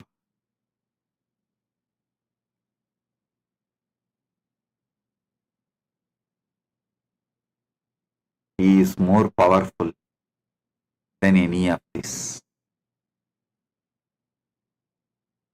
He is a greater strategist than any of this.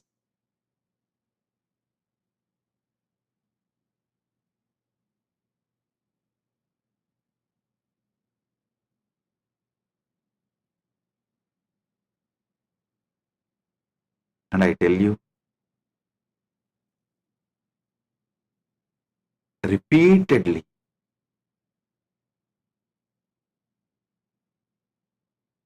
any external situations,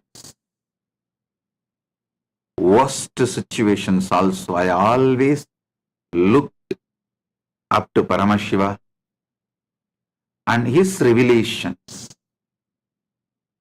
And he always standing by me, stood by me, manifesting through me, guiding me, and winning.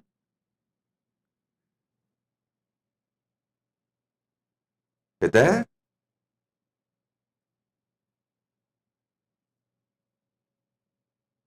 you are Kailasavasi or Sarvanyapita, part of Sarvanyapita, anything.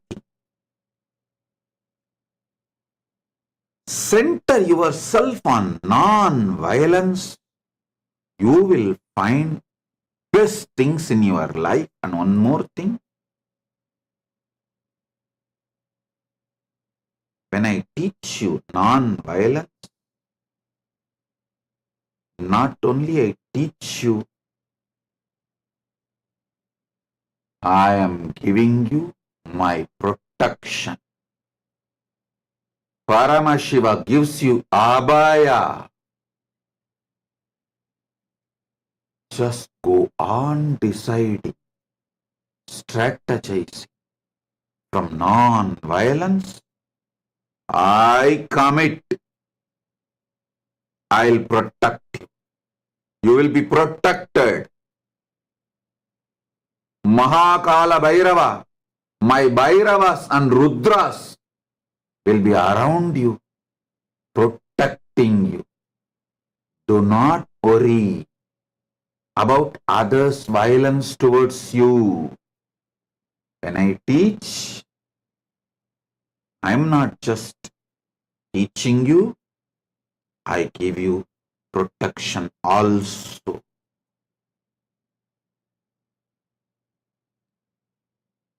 Rest, relax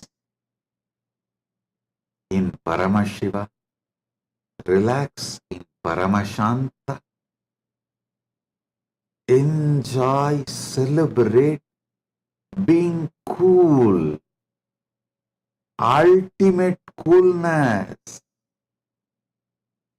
There is nothing worthy to get to the level of violence to be achieved. Listen, there is nothing worthy to be achieved in this whole universe by becoming violent, means losing yourself.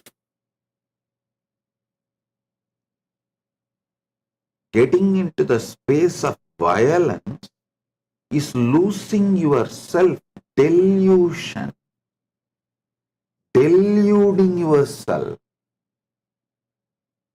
From your Paramashiva state, you are pulled into the delusion by ego, always through fear. When the fear is triggered in you, you get deluded and start manifesting violence. That's it. After that, you are a shit. You will do anything your ego says, your delusion says. First amendment is Ahimsa Paramo Dharma. Listen. Listen. I'll elaborately explain. The first amendment is actually the first truth. The fundamental constitutional right you are given by Kailasa constitution is the right to be Paramashiva. Think you are Paramashiva. Feel you are Paramashiva. Believe you are Paramashiva. Treat everyone as Paramashiva and expect to be treated as Paramashiva by others. You have right to be treated as Paramashiva by others. This is a fundamental constitutional right Kailasa Constitution gives you. First Amendment of Kailasa. You have a right to be treated as Paramashiva by others. The best and only way this is possible is by realizing Ahimsa Paramo Dharmaha. The only toxin pulls you down from this you being Paramashiva, you seeing everyone as Paramashiva, and you being treated by others as Paramashiva. The only toxin which disturbs this whole life flow is violence. If you drop violence, first you will see yourself as Paramashiva. You will see everyone around you as Paramashiva. You will naturally attract people around you who will treat you as Paramashiva.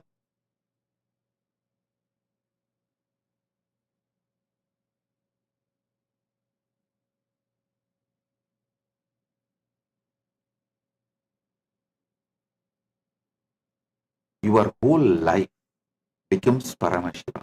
I tell you, you actually define yourself inside you not just by what you believe as you, by what others believe as you and how others treat you, all put together.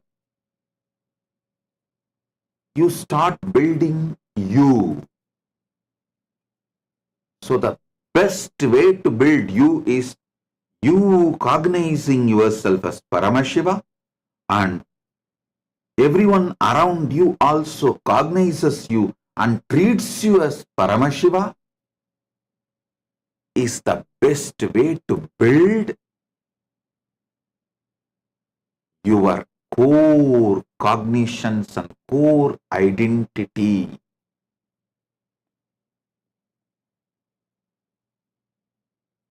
Ramakrishna has a beautiful example. He says,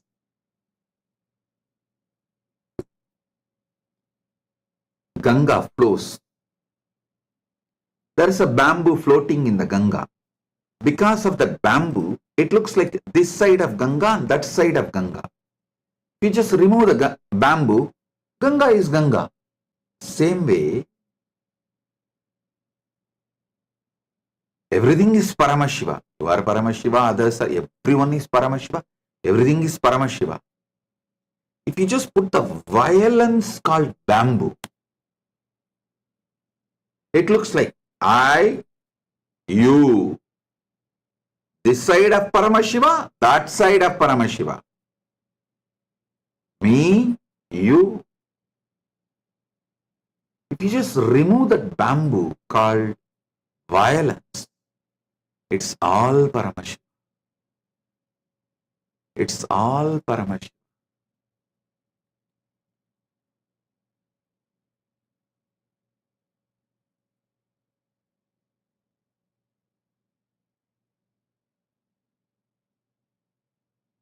Bring the cool energy of non-violence, Paramashanta, non-violence, Paramashanta.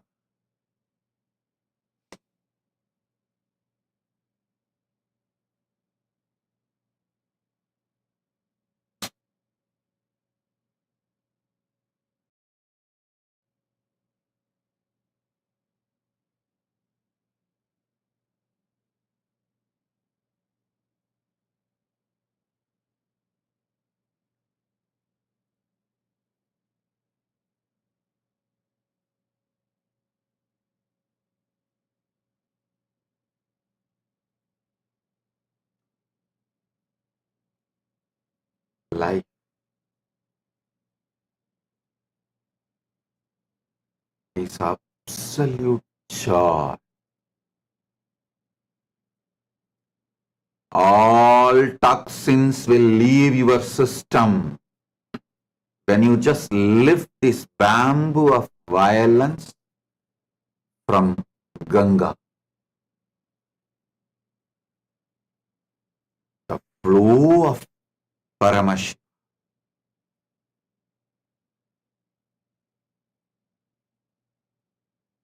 Paramashiva Shaktipada. Paramashiva Shaktinipada flows in you when you lift this toxin called violence.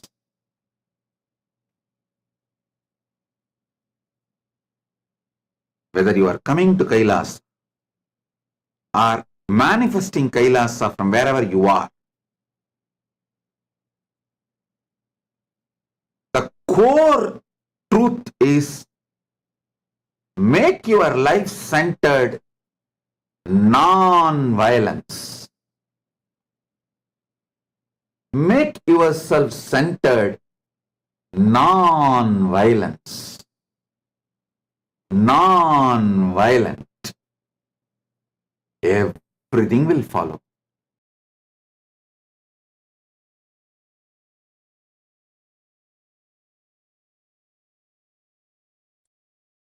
Yaga, non-violence, unclutching, all these are not inactive, tamasic, inertia, lazy, tired, bored, withdrawn lifestyle.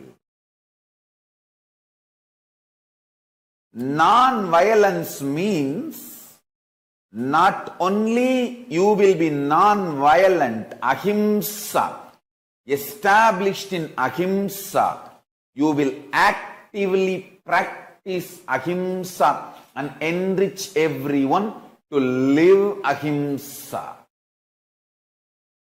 You will create an ecosystem where Ahimsa can be practiced with integrity. Understand? All the infrastructures needed to keep the non-violence Ahimsa alive. Media. Media is the non-violent way of reaching out to people and telling the real truths and facts. Like media, education mechanisms, everything should be actively filled with the truths, ideas about non-violence, yaga, spiritual strength, powerful cognitions, all these great truths. Listen. Again and again and again, many are trying to harass me through the social media and all other way, saying that, oh, you are teaching constantly non-violence, ahimsa, peace. Don't you see you are making Hindus weaker and weaker? Understand? If Hindus listen to what I am saying sincerely, they will understand I am trying to make them really stronger. Understand? Strength is intelligent way of existing. Strength is not violence. Strength is not terrorism. Strength is not conversion. Understand? Neither by conversion nor by terrorism any religion is going to survive in the future. Future of the religions is not going to be decided by their capacity of conversion or terrorism. No, that period is over. The next generation is not interested in conversion or terrorism. It is interested in living the life and life positive.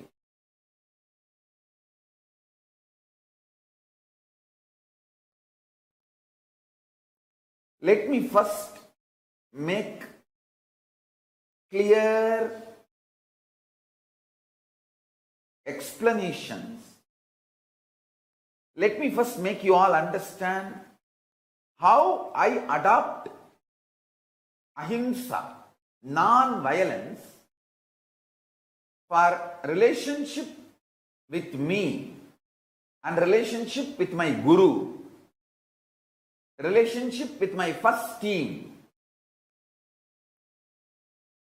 relationship with my Sangha, relationship with my disciples and devotees, relationship with practicing Hindus, relationship with the whole universe, relationship with the whole humanity, relationship with everything. I'll explain step by step how I adopt. Krishna says beautifully in the Gita, if you know how I function, you will become enlightened. I tell you, Krishna is the greatest strategizer based on this Paramadharma Ahimsa. Fools and stupids, anti-Hindus are those who claim Krishna made Mahabharata war. No. Understand? Krishna personally went to negotiate peace. And he was abused. And Krishna knows he will be abused. He may be abused when he goes for negotiating peace. But still, he took the risk. Not only abused, there was a murder attempt on Krishna. There was a murder attempt.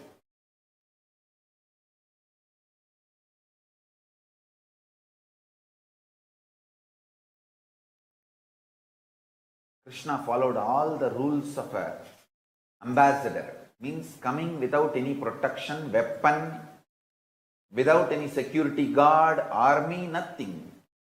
Just Nirayudha Bani, he came. And these bloody Gaurava fellows and Duryodhana, due to his extreme delusion, he orders Krishna's arrest. And then the whole earth shakes. And Bhuma Devi kicked him out of his throne. He was thrown out of his throne.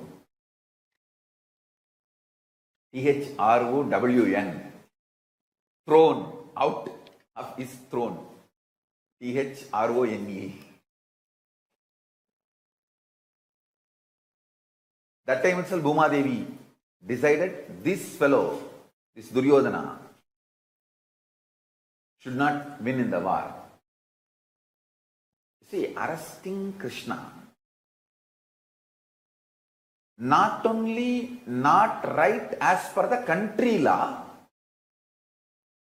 it's atrocious as per even the cosmic law. Both the way. And originally Hindu kingdoms are supposed to run by cosmic law. It is cosmic law which runs the Hindu countries. Cosmic law itself is adopted as a country's law. That's why the constitutions are drawn. I'm telling you guys. When I read more and more the Hindu constitutions and Hindu criminal procedure codes, what a civilization. I'm just every day falling in love with Manu, Bharadwaja, Yanyavalgya.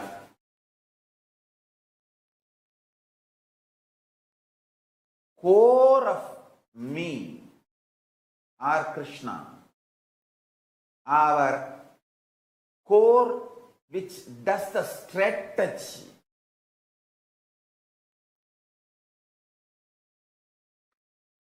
Is pure compassion, non-violence, ahimsa.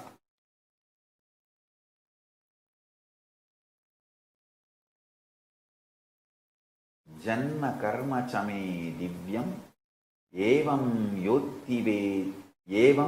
vetti tattvataha tyaktva deham punarjanmanaiti mameti Arjuna.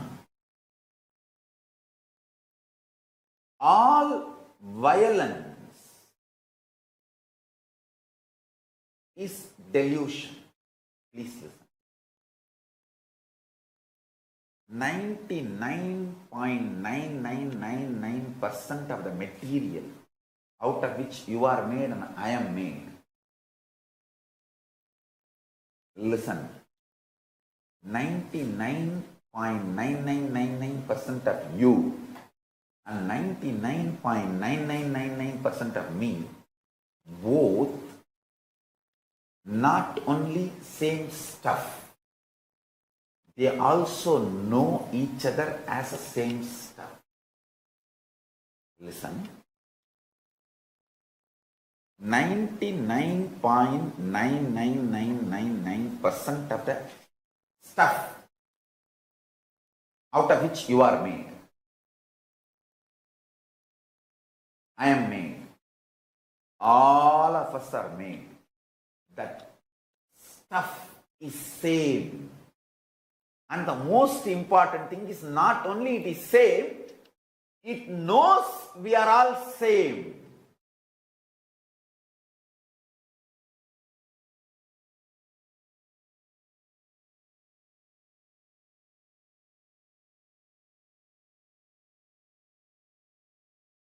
So 0.1%. I won't even say 0.1%, 0.00001%. That only makes you feel you are separate from the universe. Anger and arrogance. Listen carefully. That is why I am telling,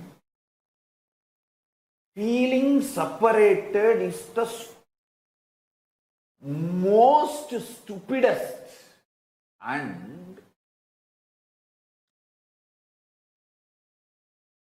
worst delusion. Worst delusion.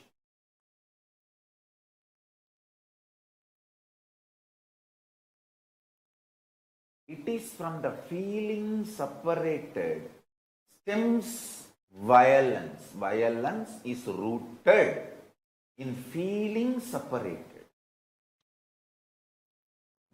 So listen. It's with extreme love and compassion I am telling you the secrets. Secrets of my success. And these secrets will make you successful. Never ever get frustrated about life. Never ever get angry about life. Never ever get violent about life. If you cut and check me inside, there will be 0% violence. Not even 1 iota of violence. That is the secret of my success. Now you should listen. All my kids, listen. I am sitting with you with my one hand on your shoulder and telling, Kana, இது பரம ரகசியமடா, நல்லா கேட்டுக்கோ. The material, the metal, core stuff out of which you are made, I am made, this universe is made, Paramashiva is made, that material is same. And The great news is, this material knows that we are all same. It is not that you need to build this enlightenment step by step. No. The material, which is you, your body, your mind, your core cognition, your individual identity, and what you call as your body, your mind, your privacy, your secrecy, your all the things. Whatever you call as you, closer to you. My mother, my father, my daughter, my sister, my son, my husband, my whatever, my friend, my beloved, my soulmate, or me. All this is made of certain stuff. That stuff and the Paramashiva, the stuff out of which Paramashiva is made, and the stuff out of which I am made, all of us are made. That stuff, that material is same.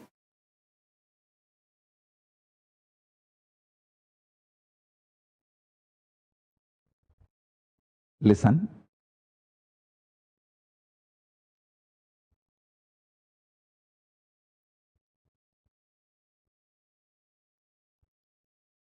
Just like how my Guru gave me straight teaching and liberated me from all the socially inflicted delusions about wealth, I'll give you some of the powerful cognitions and liberate you from all socially inflicted delusions and the pains due to the delusions related to Kala Tattva, time. Listen.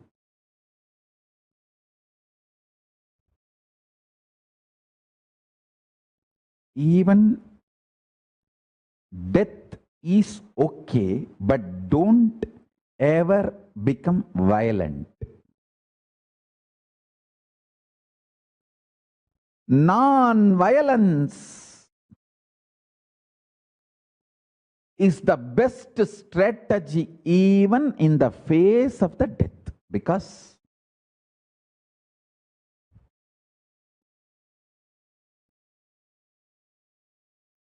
if you adopt violence, you will go down into the more and more deluded consciousness and suffer.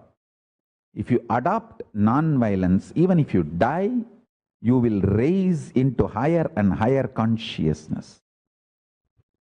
You can manipulate your ability to take birth as you want.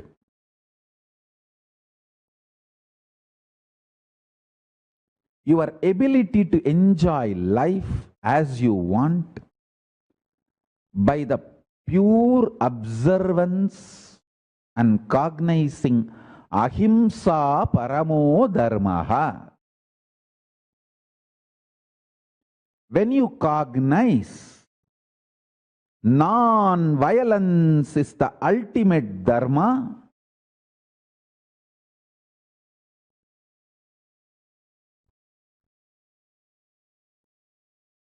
you have so many wonderful powers manifesting in you.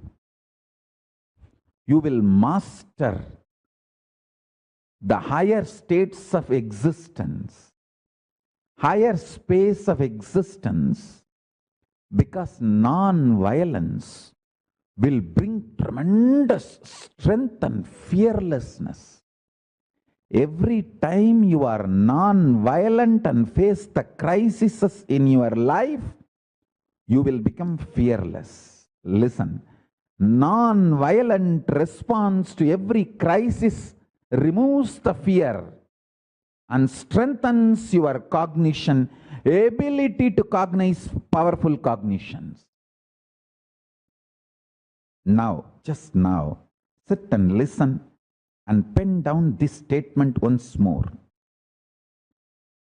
non-violent way of responding to every crisis in your life removes all fears from you and strengthens your powerful cognitions and your ability to cognize powerful cognitions and manifest them as reality.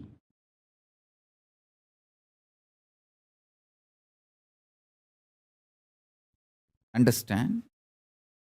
First, I want to tell you, I am neither optimistic nor pessimistic. I don't see world as negative.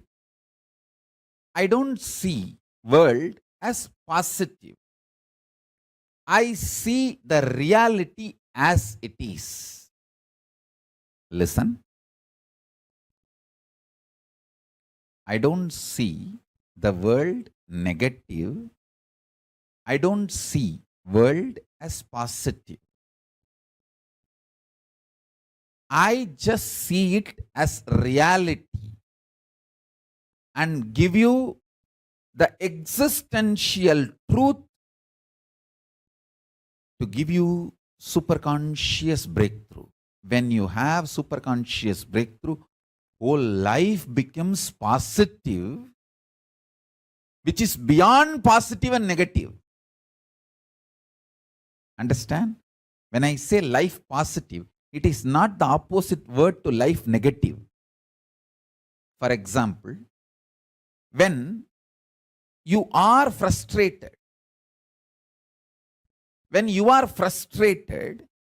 feeling low, you will feel life is negative, whole world is negative, whole world is conspiring against you, and everything is a fate, predetermined. There is no freedom, there is no life. You suffocate yourself. One of the most cunning thing your mind can do is it will make you doubt everyone other than itself. You slap yourself, beat yourself, stagger yourself 24/7 continuously and blame everyone in the world for stabbing you, for backstabbing you, front stabbing you, attacking you, slapping you. You blame everyone in the world, saying, oh, he's stabbing me, he's kicking me, he's beating me, he's slapping me. You blame God, you blame people, you blame world, you blame situation, you blame everything. But you continue to destroy yourself. You don't want to wake up to the reality you are doing it. So you just blame the whole world. When you feel life is negative, this is the way you perceive, you function. When you feel life is positive, you are excited, inspired, joyful, energetic. Listen carefully. When you are excited, inspired, energetic, you feel life is free will. Even the sky is not the limit. Full of energy, enthusiasm, excitement. And you feel everyone is good. You do all good to you and also praise everyone is doing good to you. Understand, I neither look at the world life negative nor look at the world life positive. I look at the world as straight reality. When you see the reality as it is, the love floods from your consciousness. I tell you, the love flooding from your consciousness is power. Love never makes you weak. If you are feeling love makes you vulnerable and weak, you are fool. Love makes you powerful, life positive. If you are feeling love makes you vulnerable, because of your love, others are taking advantage of you, You are becoming demon. You are falling in the trap of demons. I tell you, love does not make you life negative, life positive. It makes you living life powerful. The love I am talking is a power. Love makes you life powerful. I see the reality and I can see how the love makes me powerful and makes everyone in the world powerful. This love is a love comes from your being when you see the reality as it is. Neither life positive nor life negative, just reality as it is. That love empowers you. Listen carefully. My love not only empowers me, it empowers every one of you who receive it.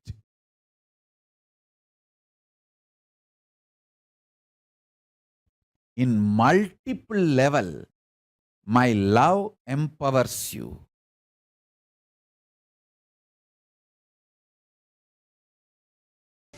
Life is always win-win. If life is only me or them, it will be violence-based. The law of life is not violence. See, if it is violence-based, then only one person should be alive. Law of life is not violence-based. There are some universal laws. How much ever you try to deny them, you will not be able to deny them. The universal law is, whether you understand or not, everyone in your life is your extension. Your extension. After all, me, let this health be extended to them. That is what is all about healing. That is what is all about healing. That's what we have proved. See, when I am trying to heal somebody, we have medically proved my brain waves and the other person's brain waves are in the same frequency. The other person's brain waves come up. When we did this research first in St. Louis, when I put my hand on the other person, you have read the research. The other person's brain waves have suddenly become like mine for the full 20 minutes. And same way when I materialized, whoever is receiving the materialized object, their brain waves become exactly like mine for the 40-50 minutes. You understand? You can do that. When they are my extension, let this health be extended to them. And you will never attract the disease in you. Don't be afraid. We always have the fear, no. If that is the case, then suddenly in that same door, if their disease enters into this side, what will happen? You understand? It is always when you open yourself to the higher principles, only auspiciousness happens. Whenever you open yourself to the higher principles, only auspiciousness happens. Advaita expresses only Shiva. Means that Shiva means auspiciousness, possibility.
Ahimsa, the highest space of oneness.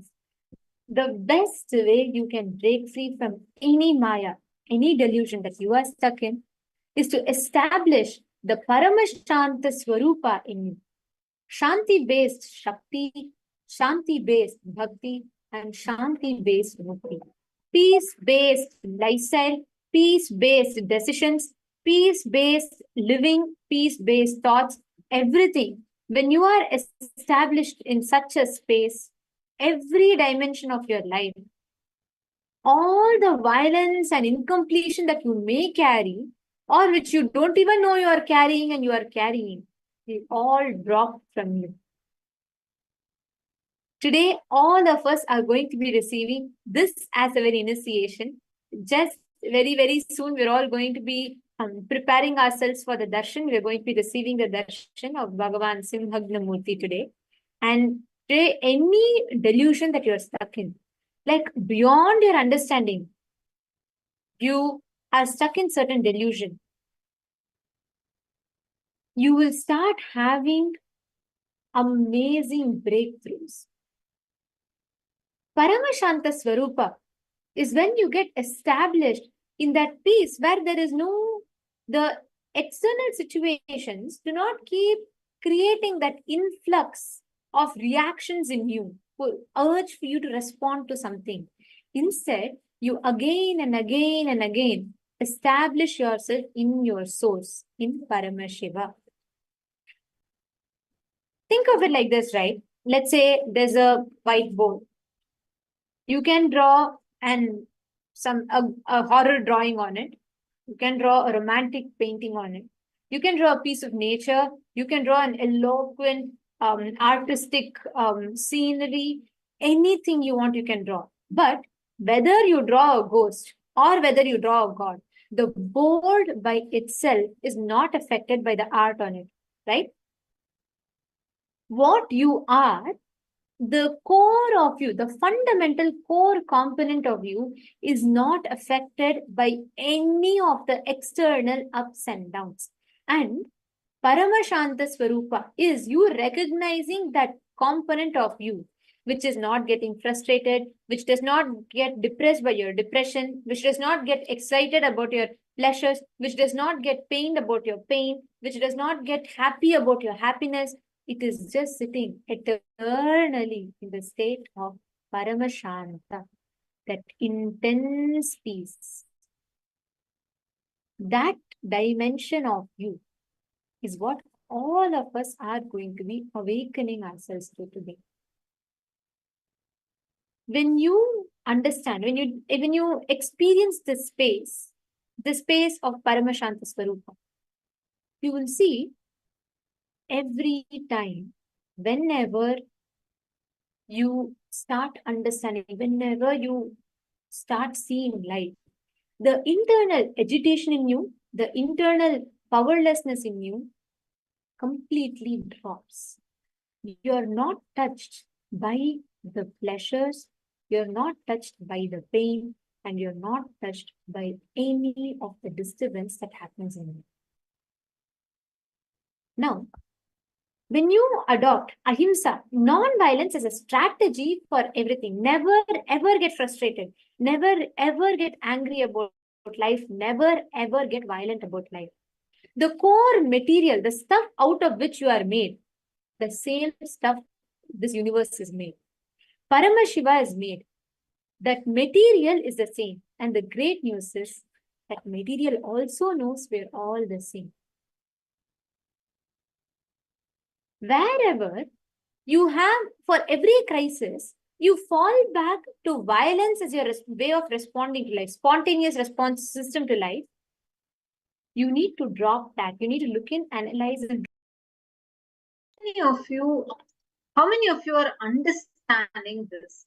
The moment you realize that you, because you are Paramashiva, because you are made of the same material, the source material, the dhatu, like Swamiji says, the wax out of which Paramashiva is made is the same wax out of which you are made. Each one of us are made. Means in quality wise, there's absolutely no difference. The Paramashivoham, the wax, that is the wax that each one of us are made up of. See, you can shape a wax into any mold that you want, but the core, the wax itself, is the same. The moment you start cognizing this, and the moment you feel, you realize, hey, I can never be violated. Nothing can violate me. Then suddenly the non-violence towards others, non-violence towards life starts manifesting through you. How many of you are catching this? Can I request all the participants to please come on camera and please share here? How many of you are able to catch this? How many of you are grasping this? The moment you start understanding, clicking with this, it will be such a powerful strategy for your life. Even with the relationships, never ever get frustrated about life, never get angry about life, never ever get violent about life. The material, the core stuff out of which you are made, this universe is made, Paramashiva is made, that material is the same. And great news is that material knows that all of us are saints. Every time you are non-violent and face the crisis in your life, you will become fearless. Now let's do one thing. We're going to do a quick exercise. Can I request all the participants? So please take a paper and pen. Listen. Till now, especially if you are living in the society, buying the ideas from the society, for anything, the powerful way, the so-called powerful way, is always associated to you. The moment you get angry, the moment you are violent, somehow there's a false sense of powerfulness associated with it. But so beautifully Swamiji explained to all of us how non-violence is a true powerful way for responding and powerful way of being. Understand? Actually, many times, how many of you believe or used to believe that anger is actually making you feel powerful? How many of you feel that? And that's the reason why any conflict comes, anything comes, we get so angry, we get frustrated, we get irritated. Unfortunately, many places, even in schools or colleges, you standing up, fighting back, and being angry and reacting to things is considered cool, like standing up for yourself. Not standing up for yourself as a not in true sense, but somehow the ability to go and hit back someone is, encouraged as strength, encouraged as courage. How many of you believe it? So can I request all the participants to post? How many of you see this? That many times you see that, like you started believing as if anger is powerful. Anger makes you feel more powerful, or violence makes you feel powerful. These are all different false cognitions that we have been made to believe. Now, listen to this. Anger actually originates from deep powerlessness. Anger starts, for what you'll feel angry?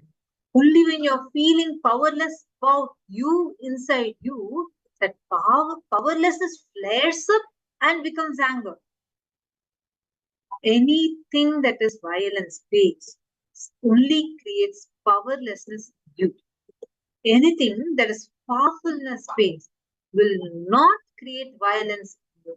It will not create any incompletion.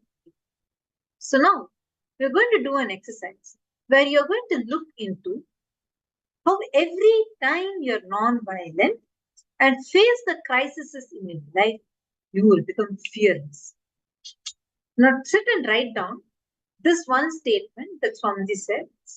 Non-violent way of responding to every crisis in your life removes all fears from you and strengthens your powerful cognitions and your ability to cognize the powerful cognitions and manifest them as reality.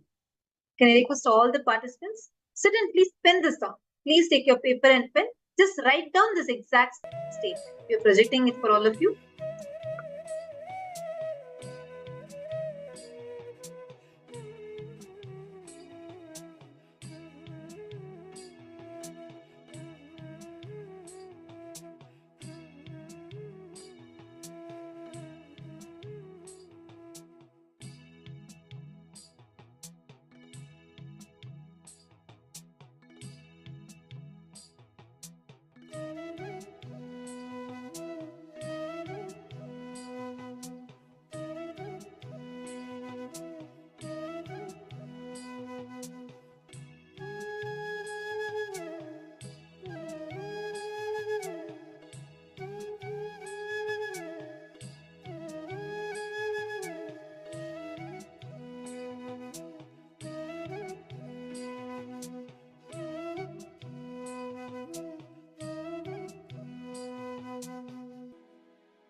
Please remarks. Hope all of you have finished writing.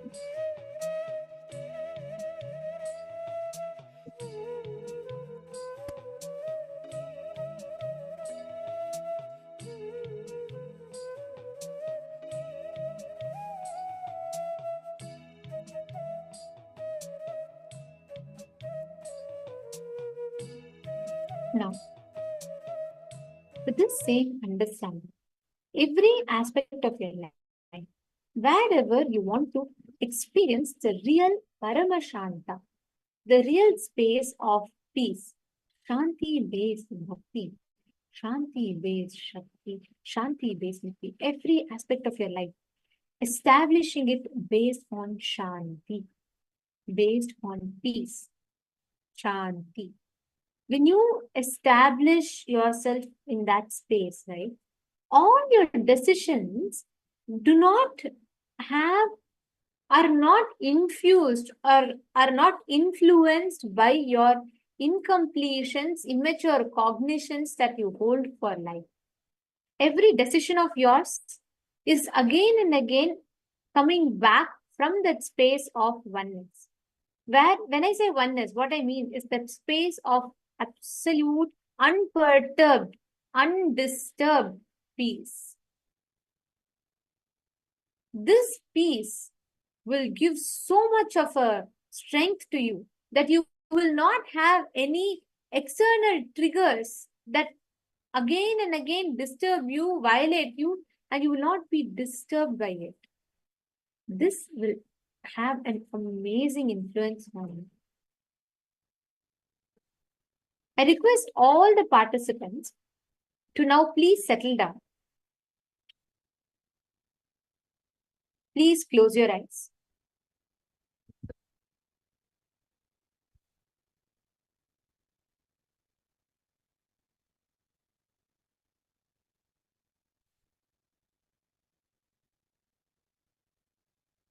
And establish, take a few minutes to actually sit and establish yourself in that space of completion, in that space of deep Paramashanta, which the space which is not perturbed, which is not disturbed, which is not agitated, which is not triggered into any incompletion. Sit and establish yourself in that space.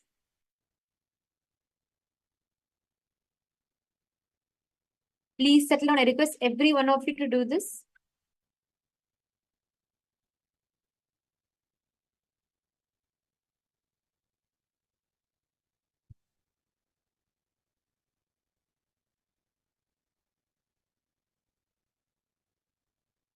All of you settle down. Please sit straight. Your head, neck, and spine in a straight line. Establish yourself. Bring that deep completion, Paramashanti in your inner space. Actually see what situation triggers you, pushes you. Some things like, it'll just like pull your, it's like pulling the alarm and you start reacting to situations. Identify what those situations are. That's the exact moment. That's like your weakness, your blind spot. That's the exact moment where Maya, delusion, catches you. There's a very beautiful story where in Hinduism, there's in our Puranas, there's a very beautiful story of how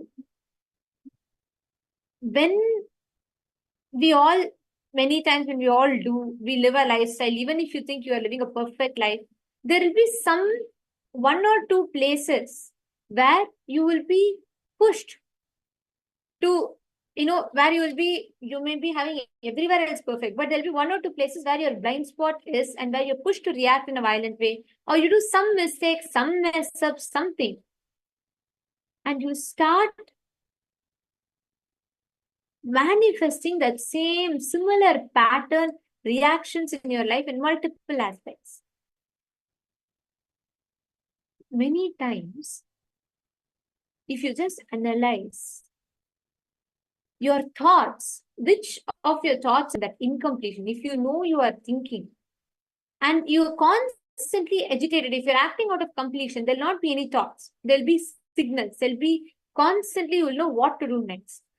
But when you're thinking, when you're engaging yourself too much with your inner chatter and reaction, you will constantly only be pushed into that reaction again and again. See, this very important thing.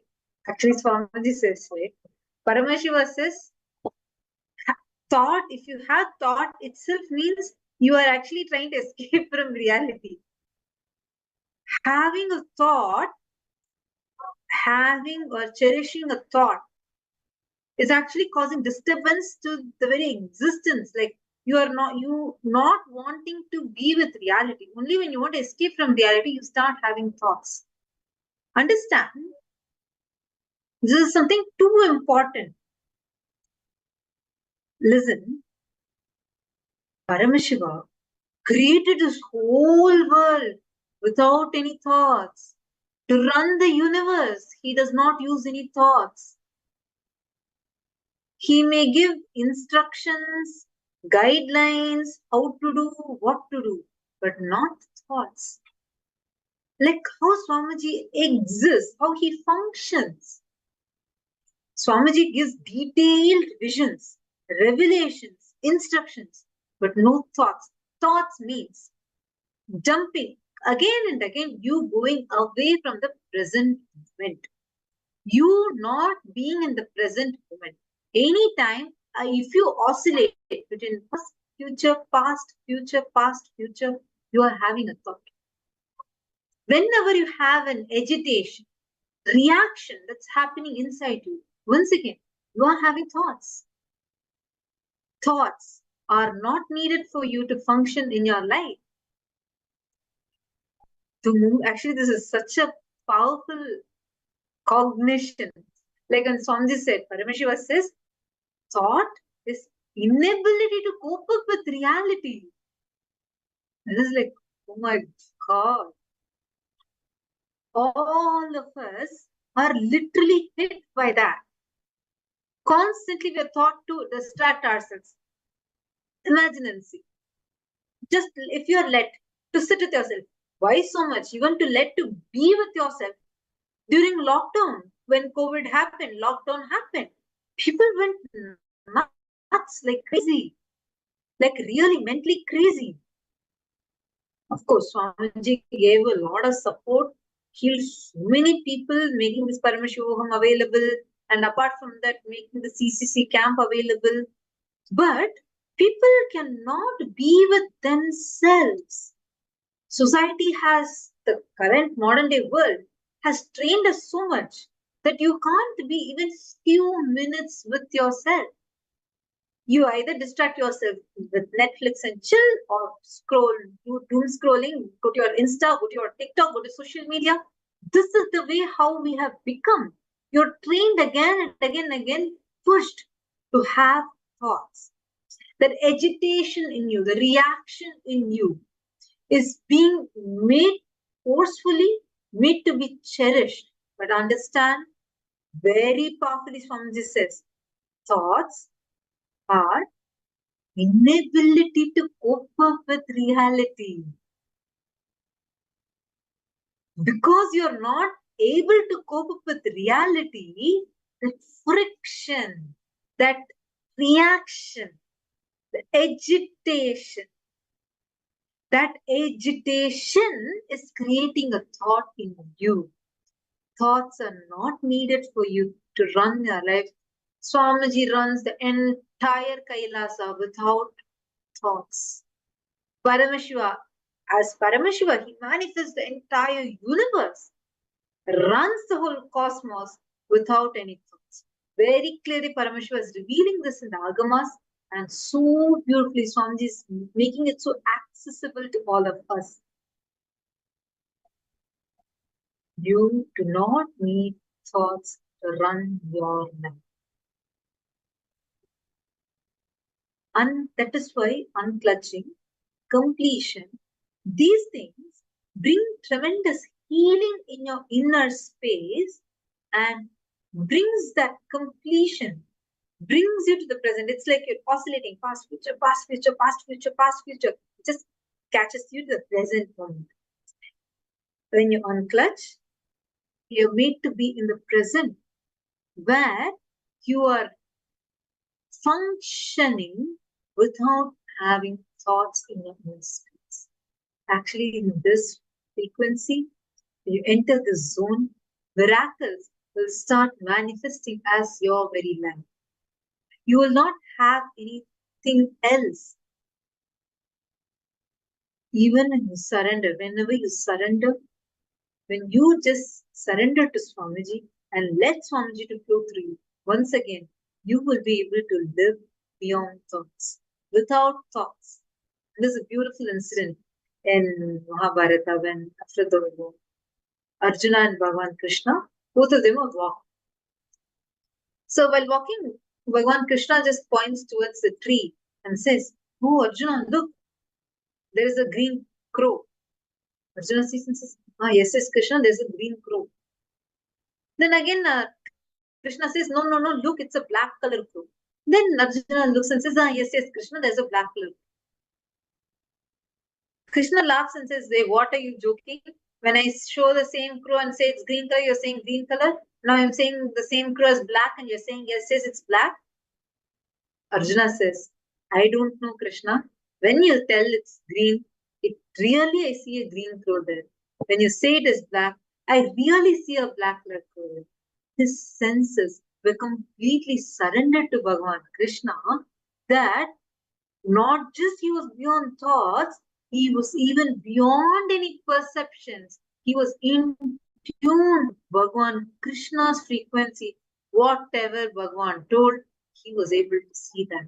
Understand, when you surrender, just surrender to Swamiji, entering the Paramashanta Swarabha, that space will not be your effort, will not be something you are trying. Instead, you will just manifest it, live it as your life, because his life, his space, Swamiji's space starts manifesting through you. How many of you are understanding this? The darshan, the initiation is so powerful. It is just best space you are receiving to directly manifest this powerfulness in you. That is why initiation, Diksha, is so important. During the initiation, Diksha, you get transmitted to this very space, a powerful inner space that manifests in a very, very powerful manner, showering you with all these auspicious qualities. Non-violence will become your inner space, your strategy for you. Now, all of us will, with this space, let us all get ready to receive today's initiation. Take a few minutes, sit down, and establish yourself in the space of Paramashanta, in absolute peace, absolute Shanti-based Bhakti, Shanti-based Shakti, Shanti-based Murti. Bring peace, peace-based decision in every aspect of your life. I'm going to request all the participants to now sit and establish yourself in the deep Paramashanta state within you. Wherever you are having the fluctuations, wherever parts of you is convincing you it is going to be difficult, you have to react, tell yourself, hey, I am Paramashiva. Whether I know it or not, Swamiji told that. Because Swamiji told, that is my reality. Sit now. Take a few minutes. Every thought that comes into you, sit deeply and do the completion. Every thought that comes to you, bring your awareness and drop those thoughts. Establish yourself in that space of completion.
Please relax. Please settle down. I request all the participants to now please relax. Same way, every time. Whenever those internal triggers happens in you, today with this initiation, you will experience tremendous peace, shanti, that every time you have an obstacle, this space will prevail. And you'll be able to make all the decisions in your life based on this Paramashanta. Can I please request all the participants to come on camera, please? I request all the participants to please come and settle down on camera.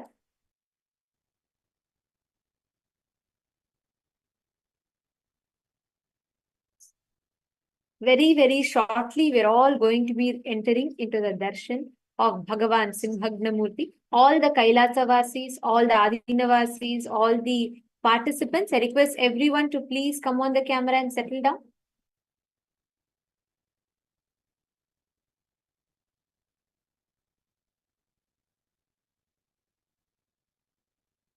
I request all the participants to please settle down.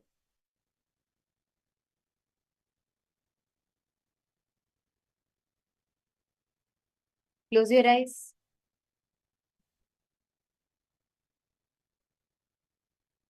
And please check, make sure before we enter into the meditation, I request all the participants to please check and ensure that your camera is on. Your virtual background should be removed.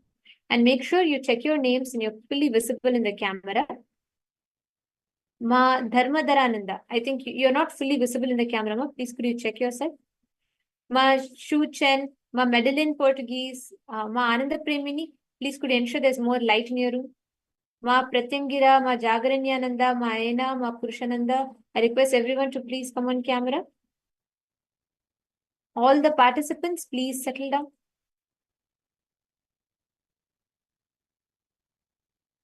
All the Sarvagnya Pita Yajamans, Sarvagnya Pita Kartas, and all the Adinavasis, Kailasvasis, we request all of you to settle down.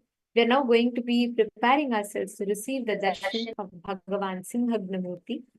Just sit down in a very, very, very deep, restful awareness. And just declare to yourself to drop any kind of violence that you might be carrying in your inner space. Any kind of patterns, violence, incompletions that you're holding on to in your inner space. Just decide to drop it. And decide to sit with that deep receptivity. Understand that Paramashanta Swarupa of Paramashiva, just cognize Swamiji is sitting in that bliss, that Paramashanta Swarupa, silence, soaked in silence, absolute non-violence, Shanti, soaked in Shanti. Just visualize Swamiji sitting like that in your inner space. Just drop everything else. Do not hold on to anything else in your inner space. Just drop everything else.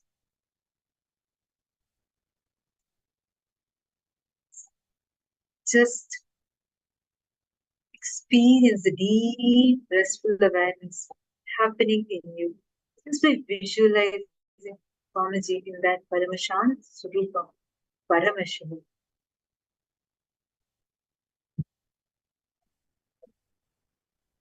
It's all into the deep meditative space. Please close your eyes. Connect deeply with Swamiji. Prepare your whole inner space to receive the powerful initiation today.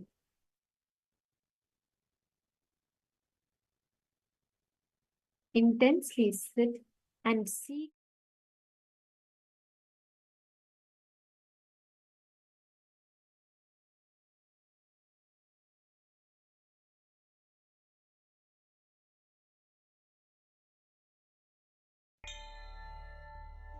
preparing yourself intensely to receive today's initiation. Close your eyes.